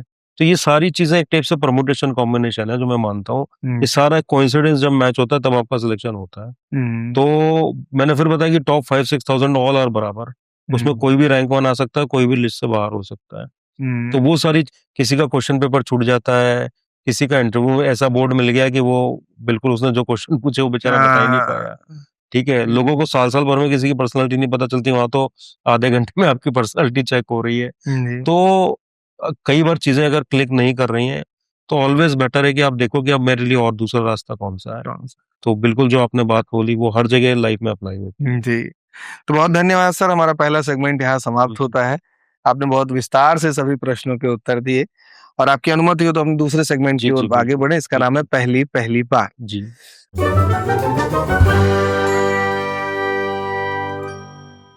सर, आज जो कुछ भी घट रहा है हमारे जीवन में वो कभी ना कभी पहली बार घटा होता है और पहली बार जो घटता है वो हमेशा हमारे मस्तिष्क में उसके लिए एक स्थान सुरक्षित रहता है। तो हम चाहेंगे कि हौले से आपके उन पन्नों को पलटें और थोड़ा अतीत में जाकर के आपको और बेहतर जानने का मौका हमें मिलेगा। तो सबसे पहली असफलता जिस पर फूट के रोना आया हो, ये नहीं होना चाहिए था। मतलब मैं जब मेडिकल में सिलेक्ट नहीं हुआ था जी तो मैं उस टाइम तो उतना दुखी नहीं था कि मैंने कहा नहीं अब तैयारी करके निकाल लेंगे। जी लेकिन उसके बाद जब लोगों ने बोलना शुरू किया कि होगा नहीं आपका, जी तो वो मेरे लिए कई बार दुख देने वाला था हाँ कि इससे अच्छा तो हो ही जाता मेरा। हाँ, और मैंने फिर बताया कि मेरी मेहनत की कमी थी, मुझे मालूम था कि मैं तो मैथ्स वाला था और मुझे मेडिकल की तैयारी में जी भेज दिया गया था। जी तो वो था, तो कभी भी मैंने वैसे असफलता को हावी नहीं होने दिया, जी जी और मेरा हमेशा प्रयास रहा कि उससे क्या पॉसिबिलिटी क्रिएट की आपने, हर चीज़ के आगे एक पॉसिबिलिटी होती है, जी और क्या लर्निंग की और फिर आगे बढ़ना है। तो वहाँ बस ये दुःख होता था कि मेरा सिलेक्शन जो है नहीं हुआ, मतलब बाद में जब तैयारी कर रहा था, हाँ, तो रोना आता था। बट उस इंस्टेंट पे कभी मैंने जी वो नहीं माना। इसको हावी नहीं होने दिया जी, खुद जी, पर। बिल्कुल। अ, दोस्तों की बड़ी निर्णायक भूमिका हमारे जीवन में होती है। जी। पहला दोस्त जीवन में कौन बना जो स्मृति में याद आता हो कुछ? पहला दोस्त एक हेमंत है, वो भी इंजीनियर है, तो वो मक्सी में अच्छा, मेरे साथ थे। वैसे कई सारे दोस्त थे, जब हम एलकेजी में वहाँ पढ़ा करते जी, थे। तो प्रांजल चौधरी हैं, हेमंत हैं। प्रांजल ने इवन 1-2 मूवीज़ की स्क्रिप्ट भी लिखी है। अच्छा, एक अंकुर है, जी, तो ही वेंट फॉर संन्यास आफ्टर आईआईटी। तो हुँ, ऐसे कई सारे दोस्त। वाह! जी, जी। चलिए मैं उम्मीद करता हूँ कि पॉडकास्ट अब देखेंगे उन्हें याद आएगा वो जी, जी, बचपन जी। के सारे दिन। और निमिष जी हैं, मतलब मेरे जो सबसे अच्छे दोस्त हैं। जी, तो वी मेट इन 11th-12th, जो मेरे सबसे क्लोज़ली बॉन्डेड, थोड़े से बड़े हैं तो मैं जी भी बोल देता हूँ या निमिष बोल जी, देता हूँ। जी, वो भोपाल में रहते हैं, तो वो हमेशा मेरे साथ खड़े रहे जब मेरे को आवश्यकता थी। वाह! जी, अ, अब तो ख़ैर चूँकि सरकारी सेवा में आप हैं तो आंकड़े तो आपके कमाई के अच्छे ही हैं, सब कुछ जी, बढ़िया है, सैलरी आपकी हर महीने आ रही है। लेकिन पहली कमाई जीवन में हमेशा याद रहती है। बिल्कुल। तो आपके किसी भी प्रकार के श्रम से अर्जित पहली कमाई जो याद आती हो आपको? वो मैं जब इंटर्नशिप में था अपने एमबीबीएस के बाद, जी। तो फिर जो सैलरी मिली थी, हुँ, तो लगभग 10,000 के आसपास हुआ करती थी हमारी मंथ हुँ, की। हुँ। तो वो मेरी पहली कमाई थी, और अच्छा। बहुत खुशी हुई थी। अ, और मैं तो हामिद के चिमटे वाला हूँ, जो अगर आपने ईदगाह कहानी मुझसे, हाँ, हाँ, अरे बिल्कुल, तो मैंने ये देखा कि फिर मैं क्या इससे अच्छी चीज़ लूँ अपने माता-पिता के लिए, क्या बात! तो वो मैंने बनारस से लेके उनको बहुत भेजी। सुंदर। जी, जी। ये सभी कितने विशेष दिवस होते हैं बिल्कुल, जीवन के कि बिल्कुल, मतलब बिल्कुल। उस दिन तो लगता है कि अरे सब कुछ माँ-बाप के चरणों जी, में जी। वाह! बिल्कुल, बहुत सुंदर। हम लोग जिस दौर से ताल्लुक़ रखते हैं, विशेष रूप से आपकी अगर बात करें उस दौर में सिनेमा हॉल में फ़िल्म देखने जाना अपने आप में एक उत्सव जैसा होता था। बिल्कुल, बिल्कुल। कुछ याद आता है पहली फ़िल्म कौन-सी सिनेमा हॉल में देखी आप? पहली मैंने माता-पिता के साथ देखी थी, हम आपके हैं कौन आई थी। अरे! क्या बात है। वो हम लोग सारे बस में अपना गए थे, अच्छा, और उज्जैन था, वहाँ पे वो सिनेमा था। जी। वहाँ पे काफ़ी लंबे समय चली थी वो मूवी। अच्छा। तो उसको जो है मेरे जो मानस पटल पे स्मृति है, कि वो पहली मूवी थी जो दिखी थी। तो ये कहाँ जाके आप लोग शाजापुर जाके देखे थे? ये उज्जैन में। उज्जैन में? जी, जी, जी। अच्छा! आपके यहाँ से उज्जैन कितनी दूर है? उज्जैन लगभग वहाँ से 1 घंटे का रास्ता था उस समय। अब थोड़ा 40-45 मिनट हो गया है। वाह! जी, जी। अच्छा देखिए मैं अभी उत्सव की बात कर रहा था, आप लोग लिटरली उत्सव मनाए, बस में जी, भर जी। के सब लोग जा रहे हैं जी, देखने। जी। वाह! क्या बात है। पत्रों का दौर आपने देखा होगा अपने जी, जीवन में, कुछ बिल्कुल। याद आता है पहला पत्र किसको लिखा आपने? पत्र तो बहुत, मतलब मेरे पिताजी शुरू से लिखवाते थे, अगर हुँ, दादा-दादी को लिखना है, जी। बड़े पापा ताऊ जी को लिखना है अपने, और जिसको भी लिखना है, हुँ, तो हमेशा पत्र का वो रहता था।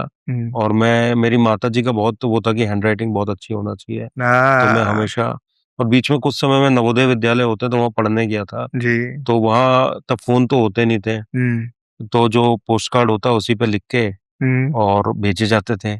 और एक बार मैं बहुत परेशान था, घर की बहुत याद आ रही थी, जी, तो एक टीचर की जो है मैंने बुराई जी। ज़्यादा लिख दी उसमें। छोटे बच्चे थे, 6वीं क्लास के, जी, तो वहाँ एक नियम और था कि वो पढ़ते थे कि आपने क्या लिखा नवोदय स्कूल में। जी, तो एक हमारा वहाँ पे ग्रुप था जो हमसे सीनियर्स का था उस स्कूल में, जी। तो अभिज्ञान शकुंतलम है, उस पे नाट्य का प्रैक्टिस उनकी चल रही थी। अभिज्ञान तो शकुंतलम जी। हाँ, तो वो नवोदय उज्जैन जिले का था, तो वो हुँ, वहाँ जाते थे, कालिदास अकेडमी है उज्जैन में, वहाँ प्रैक्टिस हुआ करती थी। हुँ, तो वो 20-30 लोगों का ग्रुप था, तो मैंने कहा कि यहाँ अगर यहाँ से लेटर मैं भेजूँगा, हुँ, तो पढ़ लेंगे ये लोग। जी, तो मैंने उस बस में किसी व्यक्ति को पकड़ा दिया जी कि ये मेरा लेटर है और आप उज्जैन जाओगे, वहां किसी उसमें डाल देना। जी और मैंने लिख रखा था कि मैं ऐसे ऐसे जो बाल मन होता है कि जी जी ये टीचर मारती पीटती, थोड़ा बढ़ा के लिख दिया था मैंने। जी और इन टीचर से मुझे बहुत नफरत है, जो भी शिक्षिका। तो वो उन्हीं टीचर ने देख लिया देते हुए। आ, फिर उन्होंने पकड़ा, फिर डांटा, फिर समझाया जो पढ़ कि भी लिया। हाँ पढ़ लिया। अरे वाह भाई पोस्ट वाह। कार्ड होता था, वो सभी को जी दिखता जी था कि जी क्या जी। लिखा है उसमें। तो वो एक संस्मरण था। अच्छा, आप कोई पहली बड़ी गलती जिसका आज भी अफसोस हो? तो देखिए, मैं अब तो उतना सोचता नहीं कि कोई गलती हो गई या क्या हो गया। उस तो दौर में जब लगता हो कि उस दौर में मुझे बहुत ज्यादा कोई गलती नहीं, वैसे याद याद नहीं नहीं है, आती। कोई बात नहीं। जी जी। मोबाइल फोन का दौर आपने, लैंडलाइन का भी दौर पत्र का भी दौर देखा होगा, बिल्कुल लैंडलाइन का भी दौर बिल्कुल देखा, फिर मोबाइल फोन का भी दौर बिल्कुल। देखा। जी जी जी। पहला मोबाइल फोन जो आपने खरीदा हो? पहला तो सिंपल एक मोटरोला का जो बटन वाला मोबाइल था, हाँ। जब मैं बनारस पढ़ने आया 2004 में। एमबीबीएस। हाँ, एमबीबीएस में। तो शायद सेकंड ईयर में पिताजी ने दिलाया था। अच्छा। तो वो था, उससे पहले एसटीडी पीसीओ पे जाके अपना बात करते हाँ, थे सिक्का और डाल टाइम के। देखा करते थे। अच्छा, वो टाइम वाला। जब 2 मिनट खत्म होने वाला होता था तो तो पहली बार लोकप्रिय होने का एहसास कब हुआ? मतलब लोकप्रिय का मतलब ऐसा लगा कि अब लोग पहचानने लगे। तो मेरी जब बीएचयू में ऑल इंडिया 11th रैंक आई, तो ये 2004 की बात है। तो फिर बड़ा अखबारों में फोटो छपे, कोचिंग अपने फोटो छापा करते थे। वाह। तो लोग मुझे जानने लगे थे, पूरे भोपाल में काफी लोग। और वहां से मतलब ज्यादातर या तो अपने एमपी स्टेट में एग्जाम में हो जाता था सिलेक्शन, जो यूपी की सीपीएमटी जिसको बोलते हैं, एमपी पीएमटी, या सीबीएसई की जो ऑल इंडिया पीएमटी होती थी, उसमें सिलेक्शन होता था। जी ये बड़े, चाहे एम्स हो गया, बीएचयू हो गया, उसमें बहुत कम, रेयरली 2-4 साल में एक आध किसी का हो जी। गया तो हो गया। तो जब मेरी अखिल भारतीय 11वीं रैंक थी, तो उसमें मैं बड़ा उस टाइम सेलिब्रिटी वाली फीलिंग आई थी। हाँ, नहीं, बड़ी उपलब्धि भी थी जी खैर जी वो। अरे, पहली बार कभी जब खुद पर शक हुआ हो कि मतलब सही रास्ते पर चल तो रहे हैं ना, जी जी। ऐसा कभी लगा जीवन में मतलब? ऐसा देखिए, जब मेरा पीजी का एग्जाम था एमबीबीएस के बाद, जी। पहले तो क्या हुआ कि लोग बोलते थे कि पीएमटी निकल जाए तो लाइफ सेटल है आपकी। हम्म तो हम कॉलेज में पहुंच गए। हम्म लेकिन मेडिकल में क्या, बहुत याद करना होता है, जिसको बोलते हैं रटना, और बहुत चीजें। हम्म। तो मैं फर्स्ट ईयर में बहुत बहुत परेशान हो गया, मुझसे याद नहीं होता था। जी। तो मैंने किसी तरह वो है अपना एग्जाम पास किया। और मेरी हमेशा क्लास में पीछे से दूसरी तीसरी रैंक आती थी। तो मेरी एक और मौसी, जैसे आपने बताया, तो दूसरी जी। मौसी एक डॉक्टर है, वो पूछा करती थी कि कौन सी रैंक आई। तो मैं बोलता था कि मौसी इस बार 3rd रैंक आई है।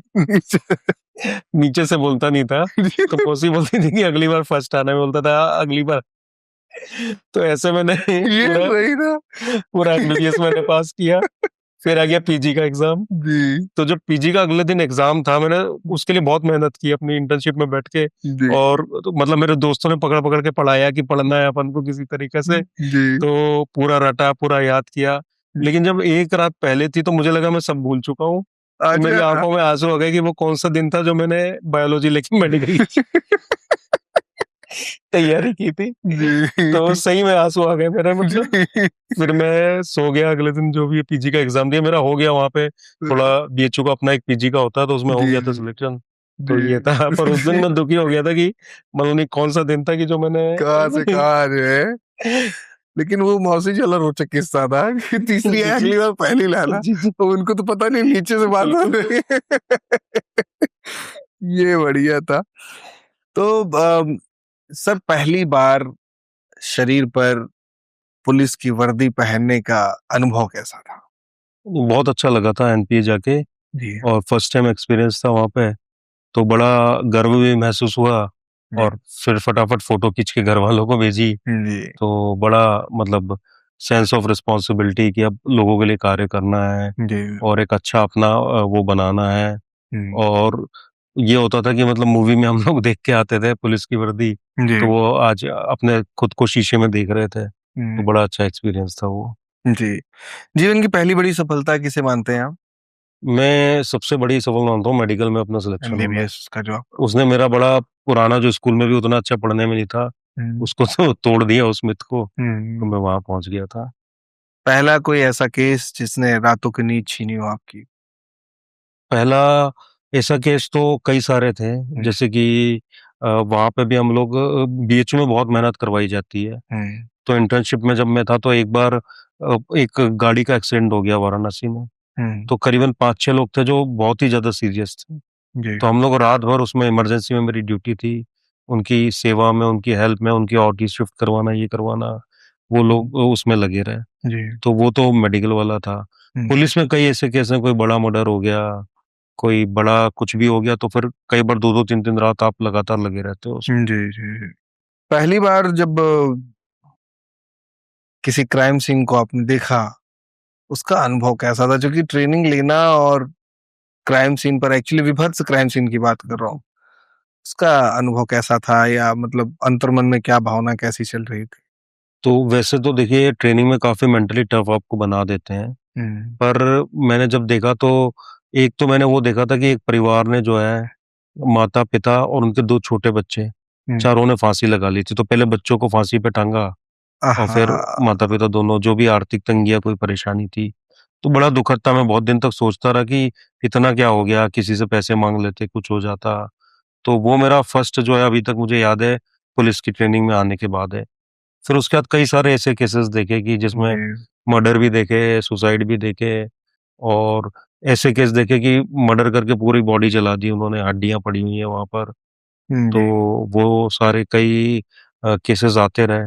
जी। और पर मैंने वही बताया कि वो, उसने मुझे बड़ा अंदर से झकझोर दिया था जोर कि दिया। एक शरीफ सा व्यक्ति, और उसने फांसी लगा ली, और पहले अपने बच्चों को टांगा फांसी पे, उसने चारों फांसी पे लटके हुए थे वहां पर। आहा। तो बड़ा दुखद था वो। ये कहाँ की घटना है? ये ये थी सोनीपत की घटना उस सोनीपत समय की। की। बहुत बहुत धन्यवाद सर, हमारा ये सेगमेंट भी यहाँ समाप्त जी होता जी। है पहली बार। अब आपकी अनुमति हो तो अपने अगले सेगमेंट की ओर आगे बढ़ें, जी जिसका बिल्कुल। नाम है संदेशे बिल्कुल। आते हैं। जी जी।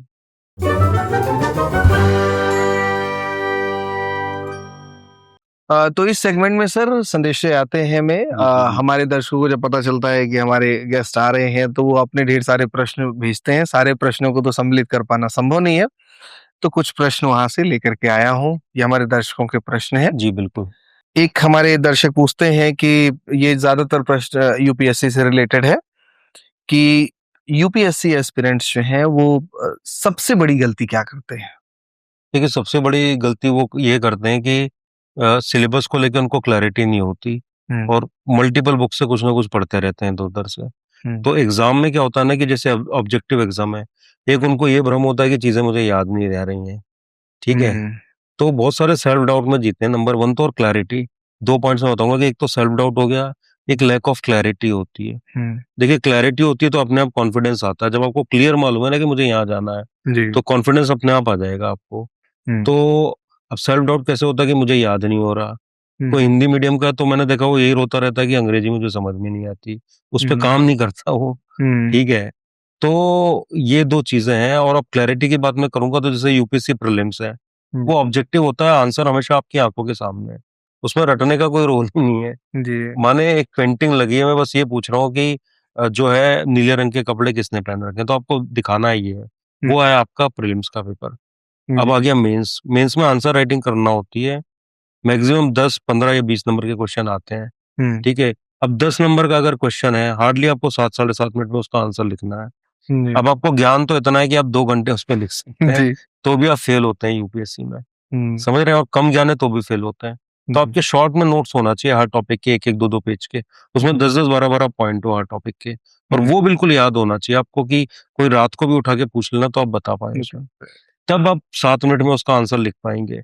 अब मैंने देखा लोग पूरा पीएचडी कर रहे हैं मॉडर्न हिस्ट्री पे, लेकिन वहां क्वेश्चन सिंपल सा आएगा जिसको कि 2 पेज में लिखना है, तो लिख ही नहीं पाते उस पे, क्योंकि उनका ज्ञान इतना ज्यादा विस्तृत हो चुका है ना। तो सिंपल बुक लेना है, उनको मल्टीपल बार पढ़ना है, उनके शॉर्ट नोट्स बनाना है, मल्टीपल रिवीजन करना है, तो और आंसर राइटिंग की प्रैक्टिस करना है। जी। ये तो हो गई मेंस की स्ट्रेटेजी। हम्म आप आ जाओ यूपीएससी इंटरव्यू में, तो उसमें सिंपल सी बात है कि कभी भी ये क्वेश्चन नहीं पूछे जाते कि कितने बटन है, कितनी सीढ़ी चढ़ के आया है, या जो मैं इंटरनेट पे देखता हूँ कि इंटरव्यूअर ने कितनी बार पलकें झपकाई, तो ये सब कभी नहीं पूछा जाता। बस सिंपल आपका बैकग्राउंड हो गया, करंट अफेयर्स का कोई इशू चल रहा है वो पूछा जाएगा। और सबसे इंपॉर्टेंट है, प्रैक्टिस करो। जैसे हम लोग सुबह उठा करते थे, 7 बजे से अपना बैठ गए 5-6 लोग, एक सामने मोबाइल रख लिया वीडियो वाला, जी। और उस सबका वीडियो बन रहा है, और वो खुद अपना सेल्फ इंट्रोस्पेक्शन करता था कि कहाँ कॉन्फिडेंस कम हो रहा है, कहाँ क्या हो रहा है। और क्वेश्चन इतने तैयार हो जाते थे ना, उन्हीं की आप बार बार तैयारी कर लो, जी। तो वहां पे उनमें से क्वेश्चन आपके फंस जाएंगे इंटरव्यू में। तो वो रहता था। और प्लस अपनी डेफ पे काम करना है और मेजर इश्यूज के बस 3-3, क्योंकि टाइम ही नहीं रहता उससे ज्यादा बोलने का। टोटल आपका 30 से 50 मिनट इंटरव्यू रहेगा, तो हर टॉपिक पे 3-3 4-4 प्रोस, 3-3 4-4 इसके क्या नेगेटिव है और आपका क्या व्यू पॉइंट है। सिंपल एक रजिस्टर के नोट्स बनाने हैं, उनको याद करना है और इंटरव्यू की प्रैक्टिस करना है। तो वो आपका इंटरव्यू का जो है वो सिस्टम हो गया। तो ये सारी चीजें जब लाइन अप हो जाती है, और डरना नहीं है। लोगों ने व्यर्थ का मिथ बना रखा है कि इतना टफ है, इतना वो है। मैं बोलता हूँ कोई 10वीं जिसने अच्छे से थोड़ी पढ़ाई कर रखी है ना, जी और थोड़ा सा वो उसमें मेहनत है, वो 2 साल बैठ के अच्छे से पढ़ सकता है, क्योंकि 1 साल आप पढ़ाई करोगे, 1 साल एग्जाम का प्रोसेस चलेगा। और मैंने फिर बताया कि कंपटीशन अल्टीमेटली 6-7 हजार लोगों के बीच में है, जी उसमें आपको आना है बस। और फिर थोड़ा भगवान का नाम लेके ये सारा प्रोसेस अच्छे से करना है कि प्री अच्छे से दो, मेंस अच्छे से दो, इंटरव्यू अच्छे से दो। एक सिलेबस हमेशा याद कर लो, जैसे पहाड़े याद होते थे ना हमको बचपन में, वो सामने आपके टेबल के उसको रट लो, उससे बाहर कोई चीज पढ़ना ही नहीं है आपको। और पुराने क्वेश्चंस रखो जो यूपीएससी ने पूछे हैं, उससे यूपीएससी का माइंडसेट पता चलता है, उनको देखते रहो और उससे बाहर नहीं जाना। लोग क्या एक्स्ट्रा बहुत पढ़ते हैं, मल्टीपल चीजों से पढ़ते हैं और एग्जाम टाइम में उसको रिवाइज नहीं कर पाते। तो एक ही सोर्स, उसके मल्टीपल रिवीजन और उसकी राइटिंग की प्रैक्टिस, एमसीक्यू क्वेश्चन की प्रैक्टिस और इंटरव्यू में उसको बोलने की प्रैक्टिस। तो बस ये बहुत ज्यादा आवश्यक है। तो ये तो बात आपने बताई तैयारी की है। अब जी। हमारे एक दर्शक ये पूछते हैं कि अगर असफलता मिलती है किसी यूपीएससी एस्पिरेंट्स को, तो वो फिर से खुद को कैसे मोटिवेट करे, क्योंकि ये पूरी साल भर की तैयारी है बिल्कुल बिल्कुल। और असफल हुए तो मोटिवेट कैसे करें खुद को, प्लीज ये बता देखिए बिल्कुल ये स्ट्रेसफुल होता है, दें। जी बट आप ओपन माइंड से ये देखें कि इस सफलता से मैंने क्या सीखा। जी मेरा मानना है कि लाइफ को सफलता या असफलता से डिफाइन नहीं करना चाहिए, बल्कि एक कंटिन्यूस एक लर्निंग प्रोसेस होना चाहिए। जी तो आप लिखो। और मैं अभी पिछले 10 साल से कई बच्चों को मेंटरिंग कर रहा हूँ। पिछली बार भी टॉप 50 में 3-4 लोग हैं जिनके मैंने इंटरव्यू की प्रैक्टिस करवाई, मेंस में हेल्प की। अभी प्रीलिम्स आ रहा है तो कई बच्चे मुझे अभी फोन करते हैं। तो जो उनसे मैंने सीखा और जो मैंने उनसे जाना कि आपको सेल्फ लर्निंग करना है एक्चुअली। ऑब्वियसली स्ट्रेस होगा, मेरा भी नहीं हुआ तो कुछ रिश्तेदार बोलने लगे यार अब तो तैयारी छोड़ दो, आप अपना डॉक्टरी को कंटिन्यू करो। बट वो आपको देखना है कि आपका सेल्फ टॉक कैसा है, आपका खुद से कन्वर्सेशन क्या है। और हमेशा इसलिए बोलता हूँ जैसे मेंस होता है, आप अपनी गलतियां लिख लो कि मेरे पेपर में कोई अगर क्वेश्चन छूटा है तो मुझे नॉलेज नहीं थी, या मेरी राइटिंग स्पीड स्लो थी, या क्या दिक्कत आई। वो मेंस जैसे ही हो आपका तभी लिख लो, क्योंकि अगर आपको इंटरव्यू कॉल भी आ गया और उस टाइम नहीं हुआ तो आप भूल जाओगे कि मेरी क्या कमियां थी। तो हर स्टेज पे एक डायरी सिर्फ हमारी सेल्फ इंप्रूवमेंट की होना चाहिए कि क्या क्या कमियां रही उसको नोट करते जाओ और उनको दूर करते जाओ। मैं आज भी वैसी डायरी अपने अभी भी रखता हूँ। मुझे लग रहा है कि ये मेरे इश्यूज हैं, ये मेरे, इनको मैं पेन पॉइंट्स बोलता हूँ, इन पे काम करना बहुत जरूरी है। मेरी जब नई पोस्टिंग होती है तो मैं पहले जिले के 8-10 पेन पॉइंट आइडेंटिफाई करता हूँ और उस पर बिल्कुल अग्रेसिवली अटैक कर देता हूँ कि ये पे काम करना है। अभी ये मैंने 13 पॉइंट है, उनका सिलेबस हर थाना प्रभारी को दे रखा है कि इस पे 0 टॉलरेंस है। तो वो यहाँ भी अप्लाई होता है कि क्या क्या दिक्कतें थी, क्या क्या कमियां थी। तो एक तो खुद इंट्रोस्पेक्ट कर लो, प्लस कोई आप किसी को जानते हो जो अच्छा मेंटर है, टीचर है, उससे बैठ के। हम क्या होता है कई बार अपने अंदर ही कष्ट लेके घूमते रहते हैं, किसी से डिस्कस नहीं करते। तो उनसे जाके पूछ लो कि भाई क्या ये कमी है, ये दिक्कत है, तो इसमें मुझे क्या करना चाहिए। वो हो गया। कुछ अच्छे टॉपर्स के इंटरव्यू वो देख लो और फिर से अपनी एनर्जाइज करो अपने आप को, लग जाओ। और मैंने फिर बताया कि कई बार देखो लक का भी रोल रहता है, मैं बिल्कुल मानता हूँ इसमें कि आप उस टॉप 5-6,000 की लीग में भी चीजें काम नहीं करती। आपको लग रहा है कि अब तैयारी नहीं करना चाहिए, अपना बेस्ट दे चुके हैं, तो आप बहुत सारे अन्य रास्ते हैं, उन पे आप देख सकते हो कि मैं कुछ और कर लूँ, कोई अपना स्टार्टअप या जो भी लाना है। तो कई मेरे दोस्त हैं जिनको, जो हमसे ज्यादा टैलेंटेड थे, हमसे ज्यादा मेहनती थे, बट उनका नहीं हो पाया selection, but they are doing good in life अभी। तो वो आपको डिसीजन लेना है उसमें। एक हमारे दर्शक पूछते हैं कि यूपीएससी की तैयारी में सोशल मीडिया क्या एक टूल की तरह इस्तेमाल हो सकता है जो आपको हेल्प करे, या वो एक डिस्ट्रैक्शन है? मैं तो मानता हूँ कि डिस्ट्रैक्शन है। जिसको तैयारी करना है वो अपना सिंपल मोबाइल रखे। मेरे पास भी जब मेरा सिलेक्शन हो गया हुआ तब फर्स्ट टाइम मेरे पास स्मार्टफोन आया। तो क्योंकि सोशल मीडिया बाय डिफॉल्ट ही ऐसा है कि उसमें ऐसा बनाया गया है कि आपने अगर एक बार रील देखा तो 1 घंटा 1.5 घंटा कब निकल जाएगा आपको पता नहीं चलेगा। तो बेटर कि उसको अवॉइड करें, अपना लैपटॉप पे यूज करें जो भी कंप्यूटर का काम करना है, और वो करें, मतलब उस हिसाब से पढ़ाई करें। बिल्कुल जी, मतलब आपका सुझाव है दूर रहें दूर रहना सोशल चाहिए मीडिया बिल्कुल वगैरह। तैयारी के समय। अच्छा, एक हमारे दर्शक पूछते हैं कि जो एक टॉपर माइंडसेट होता है और एक जो एवरेज एस्पिरेंट्स होते हैं, उनके बीच का एक एक बहुत जो बारीक सी रेखा है, वो क्या है? क्या दोनों के बीच में क्या कौन सा ऐसा फैक्टर है जो फर्क लाता है?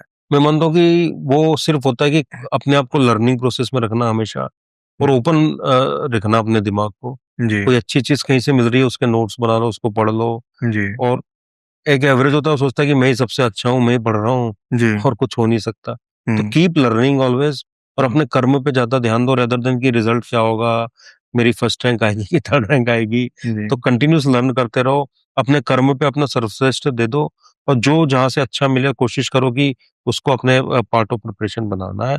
और एक जी सेल्फ इंट्रोस्पेक्शन, कि किसी की हैंडराइटिंग गंदी है तो उसको थोड़ी राइटिंग इंप्रूव कर लेना चाहिए, किसी की स्लो है तो उसको ठीक कर लेना है। तो एक स्ट्रेटेजी किसी के काम नहीं आती, वरना हर टॉपर के घर का हर बच्चा सेलेक्ट हो गया होता है। जी तो आपको अपनी रणनीति बनाना है, अपनी कमियों के अनुसार और अपनी स्ट्रेंथ के अनुसार। तो हम्म, उसका हमेशा ध्यान रखने की आवश्यकता है। बहुत सुंदर। एक हमारे दर्शक एक बड़ा कमाल का प्रश्न उन्होंने पूछा है कि चूंकि ये सब पद ऐसे होते हैं, आईएएस आईपीएस, जहाँ पे कि आपको पूरा जिला चलाना है, तो ऐसे में हमारे एक दर्शक पूछते हैं कि क्या देर से जो सफलता मिलती है वो ऑफिसर्स को और ग्राउंडेड बनाते हैं क्या?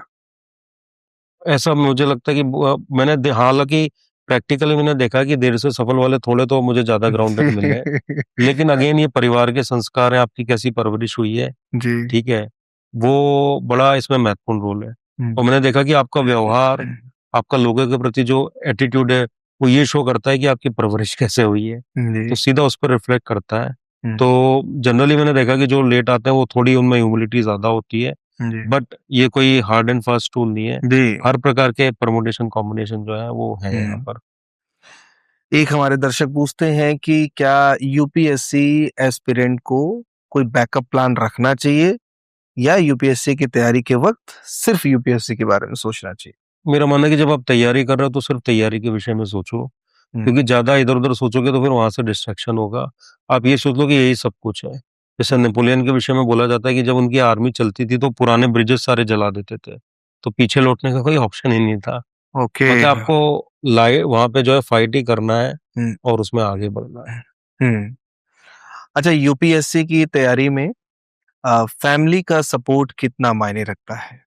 मुझे लगता है कि बहुत ज़्यादा सपोर्ट मायने रखता है इसमें, जी क्योंकि इमोशनल हाई एंड लो आते रहेंगे। कई बार आप एग्ज़ाम है, आपका सेंटर है, तो आपको लगेगा माता-पिता मुझे छोड़ आए वहाँ पर। हम्म तो निश्चित रूप से जो है परिवार का जो मदद है, जो सपोर्ट है, उसका बहुत बड़ा रोल है इसमें। हम्म। और मैं तो अपनी सफलता का बहुत बड़ा क्रेडिट अपने परिवार को माता देता हूँ। पिता को देते हैं। जी, जी। एक आखिरी प्रश्न इस सेगमेंट का। जी। हमारे एक दर्शक पूछते हैं कि यूपीएससी की तैयारी के दौरान सबसे बड़ा सेक्रीफाइस क्या करना होता है? मुझे लगता है सबसे बड़ा है कि आप सारे रिश्तेदारों से, शादी, कल्चर, इस सब से दूर रहना पड़ेगा आपको। क्योंकि जी वो एक माइंडसेट है कि एक साल मुझे तैयारी करना है, और मित्रों से भी कइयों से आपको दूर रहना पड़ेगा, क्योंकि वो त्याग और तपस्या का समय है। जी तो वो 1.5-2 साल आपको निकालने हैं। लेकिन उसके बाद आप जो भी फंक्शन होंगे उसको और ज़्यादा एन्जॉय कर पाओगे, दोस्तों से और ज़्यादा अच्छे से मिल पाओगे। बहुत जी। सुंदर। तो मतलब बिल्कुल देश दुनिया त्याग करके एक मिशन पे लगे, बिल्कुल, अपना 1.5-2 साल सफलता ज़रूर मिले। देना चाहिए अगर आप तैयारी कर रहे हैं तो। जी। तो बहुत-बहुत धन्यवाद सर, हमारा ये सेगमेंट भी यहाँ समाप्त होता है। बहुत संयम के साथ आप जवाब दे रहे हैं, चूँकि सेगमेंट्स थोड़े लंबे हो गए। अब ये सारे मुद्दे ऐसे हैं कि दर्शकों के खूब सारे प्रश्न आए थे, मैं थोड़ा स्वार्थी हो गया प्रश्न पूछने के मामले में। आपकी अनुमति हो तो अगले सेगमेंट की ओर आगे जी, बढ़ें, जी, जिसका जी। नाम है हाँ। चलते चलते। जी, जी।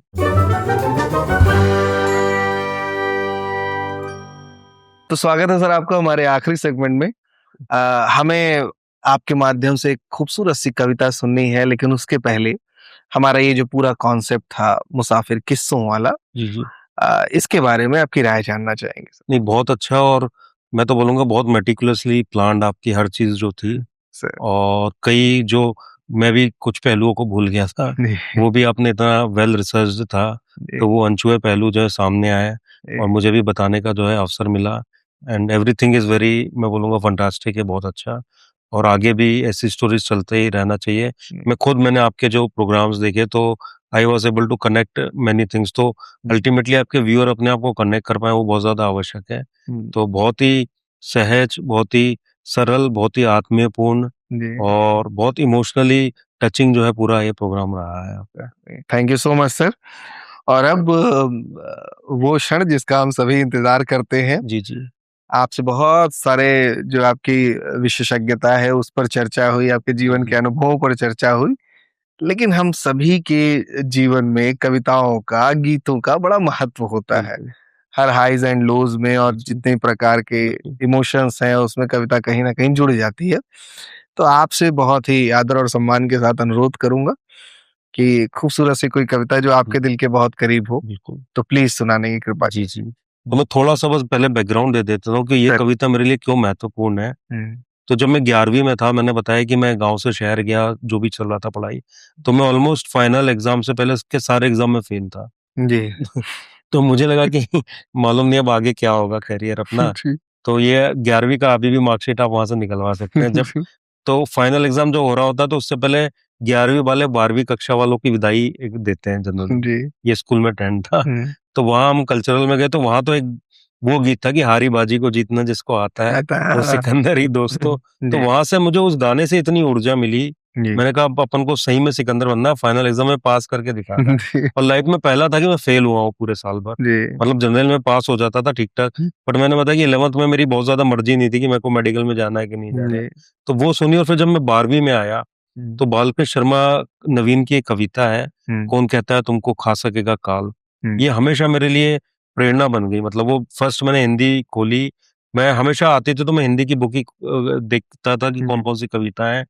तो काफ़ी ये ऊर्जा युक्त कविता है, और ये बोलती है कि आपको जो काल है वो भी आपका कुछ बिगाड़ नहीं सकता। जी। आप काल के भी काल हो। तो मैं आपके माध्यम से जो है सुनाना चाहूँगा, सर। और हिंदी की एक कविता है बालकृष्ण शर्मा नवीन जी की, जी। जो एमपी बोर्ड में हुआ करती थी उस समय। तो मैंने उसी टाइम याद कर ली थी कि अब जब भी जीवन में दिक्कत होगी तो मैं ये कविता पढ़ूँगा, सुनूँगा, और इतनी बार पढ़ ली कि फिर याद हो गई उसको बहुत बहुत अच्छे से। सुंदर सा। तो मैं सुनाना चाहूँगा, जी। कौन कहता है तुमको खा सकेगा काल, तुम तो हो काल के भी काल अति विकराल। काल का तव धनुष दिक्की है धनुष की डोर, धनु विकंपन से सियरती सजन नाशिलोर। तुम प्रबल दिक्काल धनुधारी सुधनवा वीर, तुम चलाते हो सदा चीर चेतना के तीर। क्या बिगाड़ेगा तुम्हारा ये क्षणिक आतंक, क्या समझते होगे नष्ट तुम अकलंक। ये निपट आतंक भी है भीति ओतप्रोत, और तुम हो चिरंतन अभयता के स्रोत। एक क्षण को भी न सोचो तुम होगे नष्ट, तुम अनश्वर हो तुम्हारा भाग्य है सुस्पष्ट। चिर विजय तासी तुम्हारी तनु जय उद्बुद्ध, मत बनो हताश लख मार्ग निज अवरुद्ध। फूक से तुमने उड़ाई भूधरों की पात, और तुमने खींच फेंके काल के भी दांत। क्या बिगाड़ेगा बेचारा तनिक सा अवरोध, जानता है जग तुम्हारा है भयंकर क्रोध। जब करोगे क्रोध तुम आएगा भूडोल, नाच उठेंगे सभी खगोल और भूगोल। नाश की लपटें उठेगी गगन मंडल बीच, भस्म होंगी ये असामाजिक प्रथाएं नीच। ओ पधारेगा सृजन सृजन कर अग्नि से सुस्नान, मत बनो हताश तुम हो चिरअनंत महान।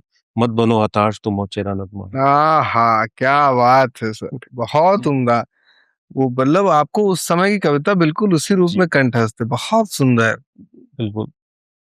खूब, मतलब इतना और मैं हमेशा ये पढ़ता भी रहता हूँ, सुनता भी रहता हूँ। बहुत सुंदर, बहुत सुंदर। ऐसे ही कोई एक कविता और कंठस्थ हो तो सुना दीजिए, हाँ, थोड़ा मैं बिल्कुल स्वार्थी हो रहा हूँ। सुनाऊँगा। तो मुझे जो प्रकृति से प्रेम है, पक्षियों से प्रेम है, अन्य जंतुओं से प्रेम है, उसी को परिलक्षित करती है कविता। कि हर जीव की स्वतंत्रता, हर जीव की अपनी इंडिविजुअलिटी, उसको हमको रिस्पेक्ट करना चाहिए, सपोर्ट करना चाहिए, और कोशिश करना चाहिए कि हर जीव अपना जीवन जो है अच्छे से बिताए, जी। स्वतंत्रता पूर्वक बिताए, और हमारे कारण उसको कोई कष्ट या कोई दर्द ना हो। जी। तो ये कविता है हम पंछी उन्मुक्त गगन के, हम्म। बड़ी सुंदर कविता है। हम्म। हम पंछी उन्मुक्त गगन के पिंजर बंद ना गा पाएंगे, कनक तीलियों से टकराकर पुलकित पंख टूट जाएंगे। हम बेता जल पीने वाले मर जाएंगे भूखे प्यासे, कहाँ भली है कटुक निभोरी कनक कटोरी की मैदा से। ऐसे थे अरमान की उड़ते नील गगन की सीमा पाने, लाल किरण सी चोंच खुल चुकते तारक अनार के दाने। होती सीमाहीन क्षितिज से इन पंखों की होड़ा होड़ी, या तो क्षितिज मिलन बन जाता या तंती सांसों की डोरी। नीड़ न दो चाहे टहनी का, आश्रय छिन्न भिन्न कर डालो, लेकिन पंख दिए हैं तो आकुल उड़ान में विघ्न न डालो। लेकिन पंख दिए हैं तो आकुल उड़ान में विघ्न न डालो। हाँ हाँ, तो क्या किसी जीव बात, को पिंजरे में नहीं रखना चाहिए, उसको उड़ने देना चाहिए। विघ्न डालो, बहुत सुंदर। बहुत बहुत धन्यवाद सर, हमारे इस अनुरोध को स्वीकार करके दो खूबसूरत कविताएं आपने सुनाई, हमारे अनुरोध को आपने स्वीकारा, और इतनी व्यस्तताओं के बावजूद इस सहजता के साथ आपने उन्हें भरपूर समय दिया कि धन्यवाद। आपके इस खूबसूरत सी जर्नी को हम डॉक्यूमेंट कर सके अपने शो में। तो मैं अंतस के संपूर्ण आदर के साथ बहुत धन्यवाद कहना चाहूंगा आपको, और बहुत बहुत धन्यवाद। बहुत बहुत धन्यवाद, ग्रेटली ऑनर्ड शो में आने के लिए।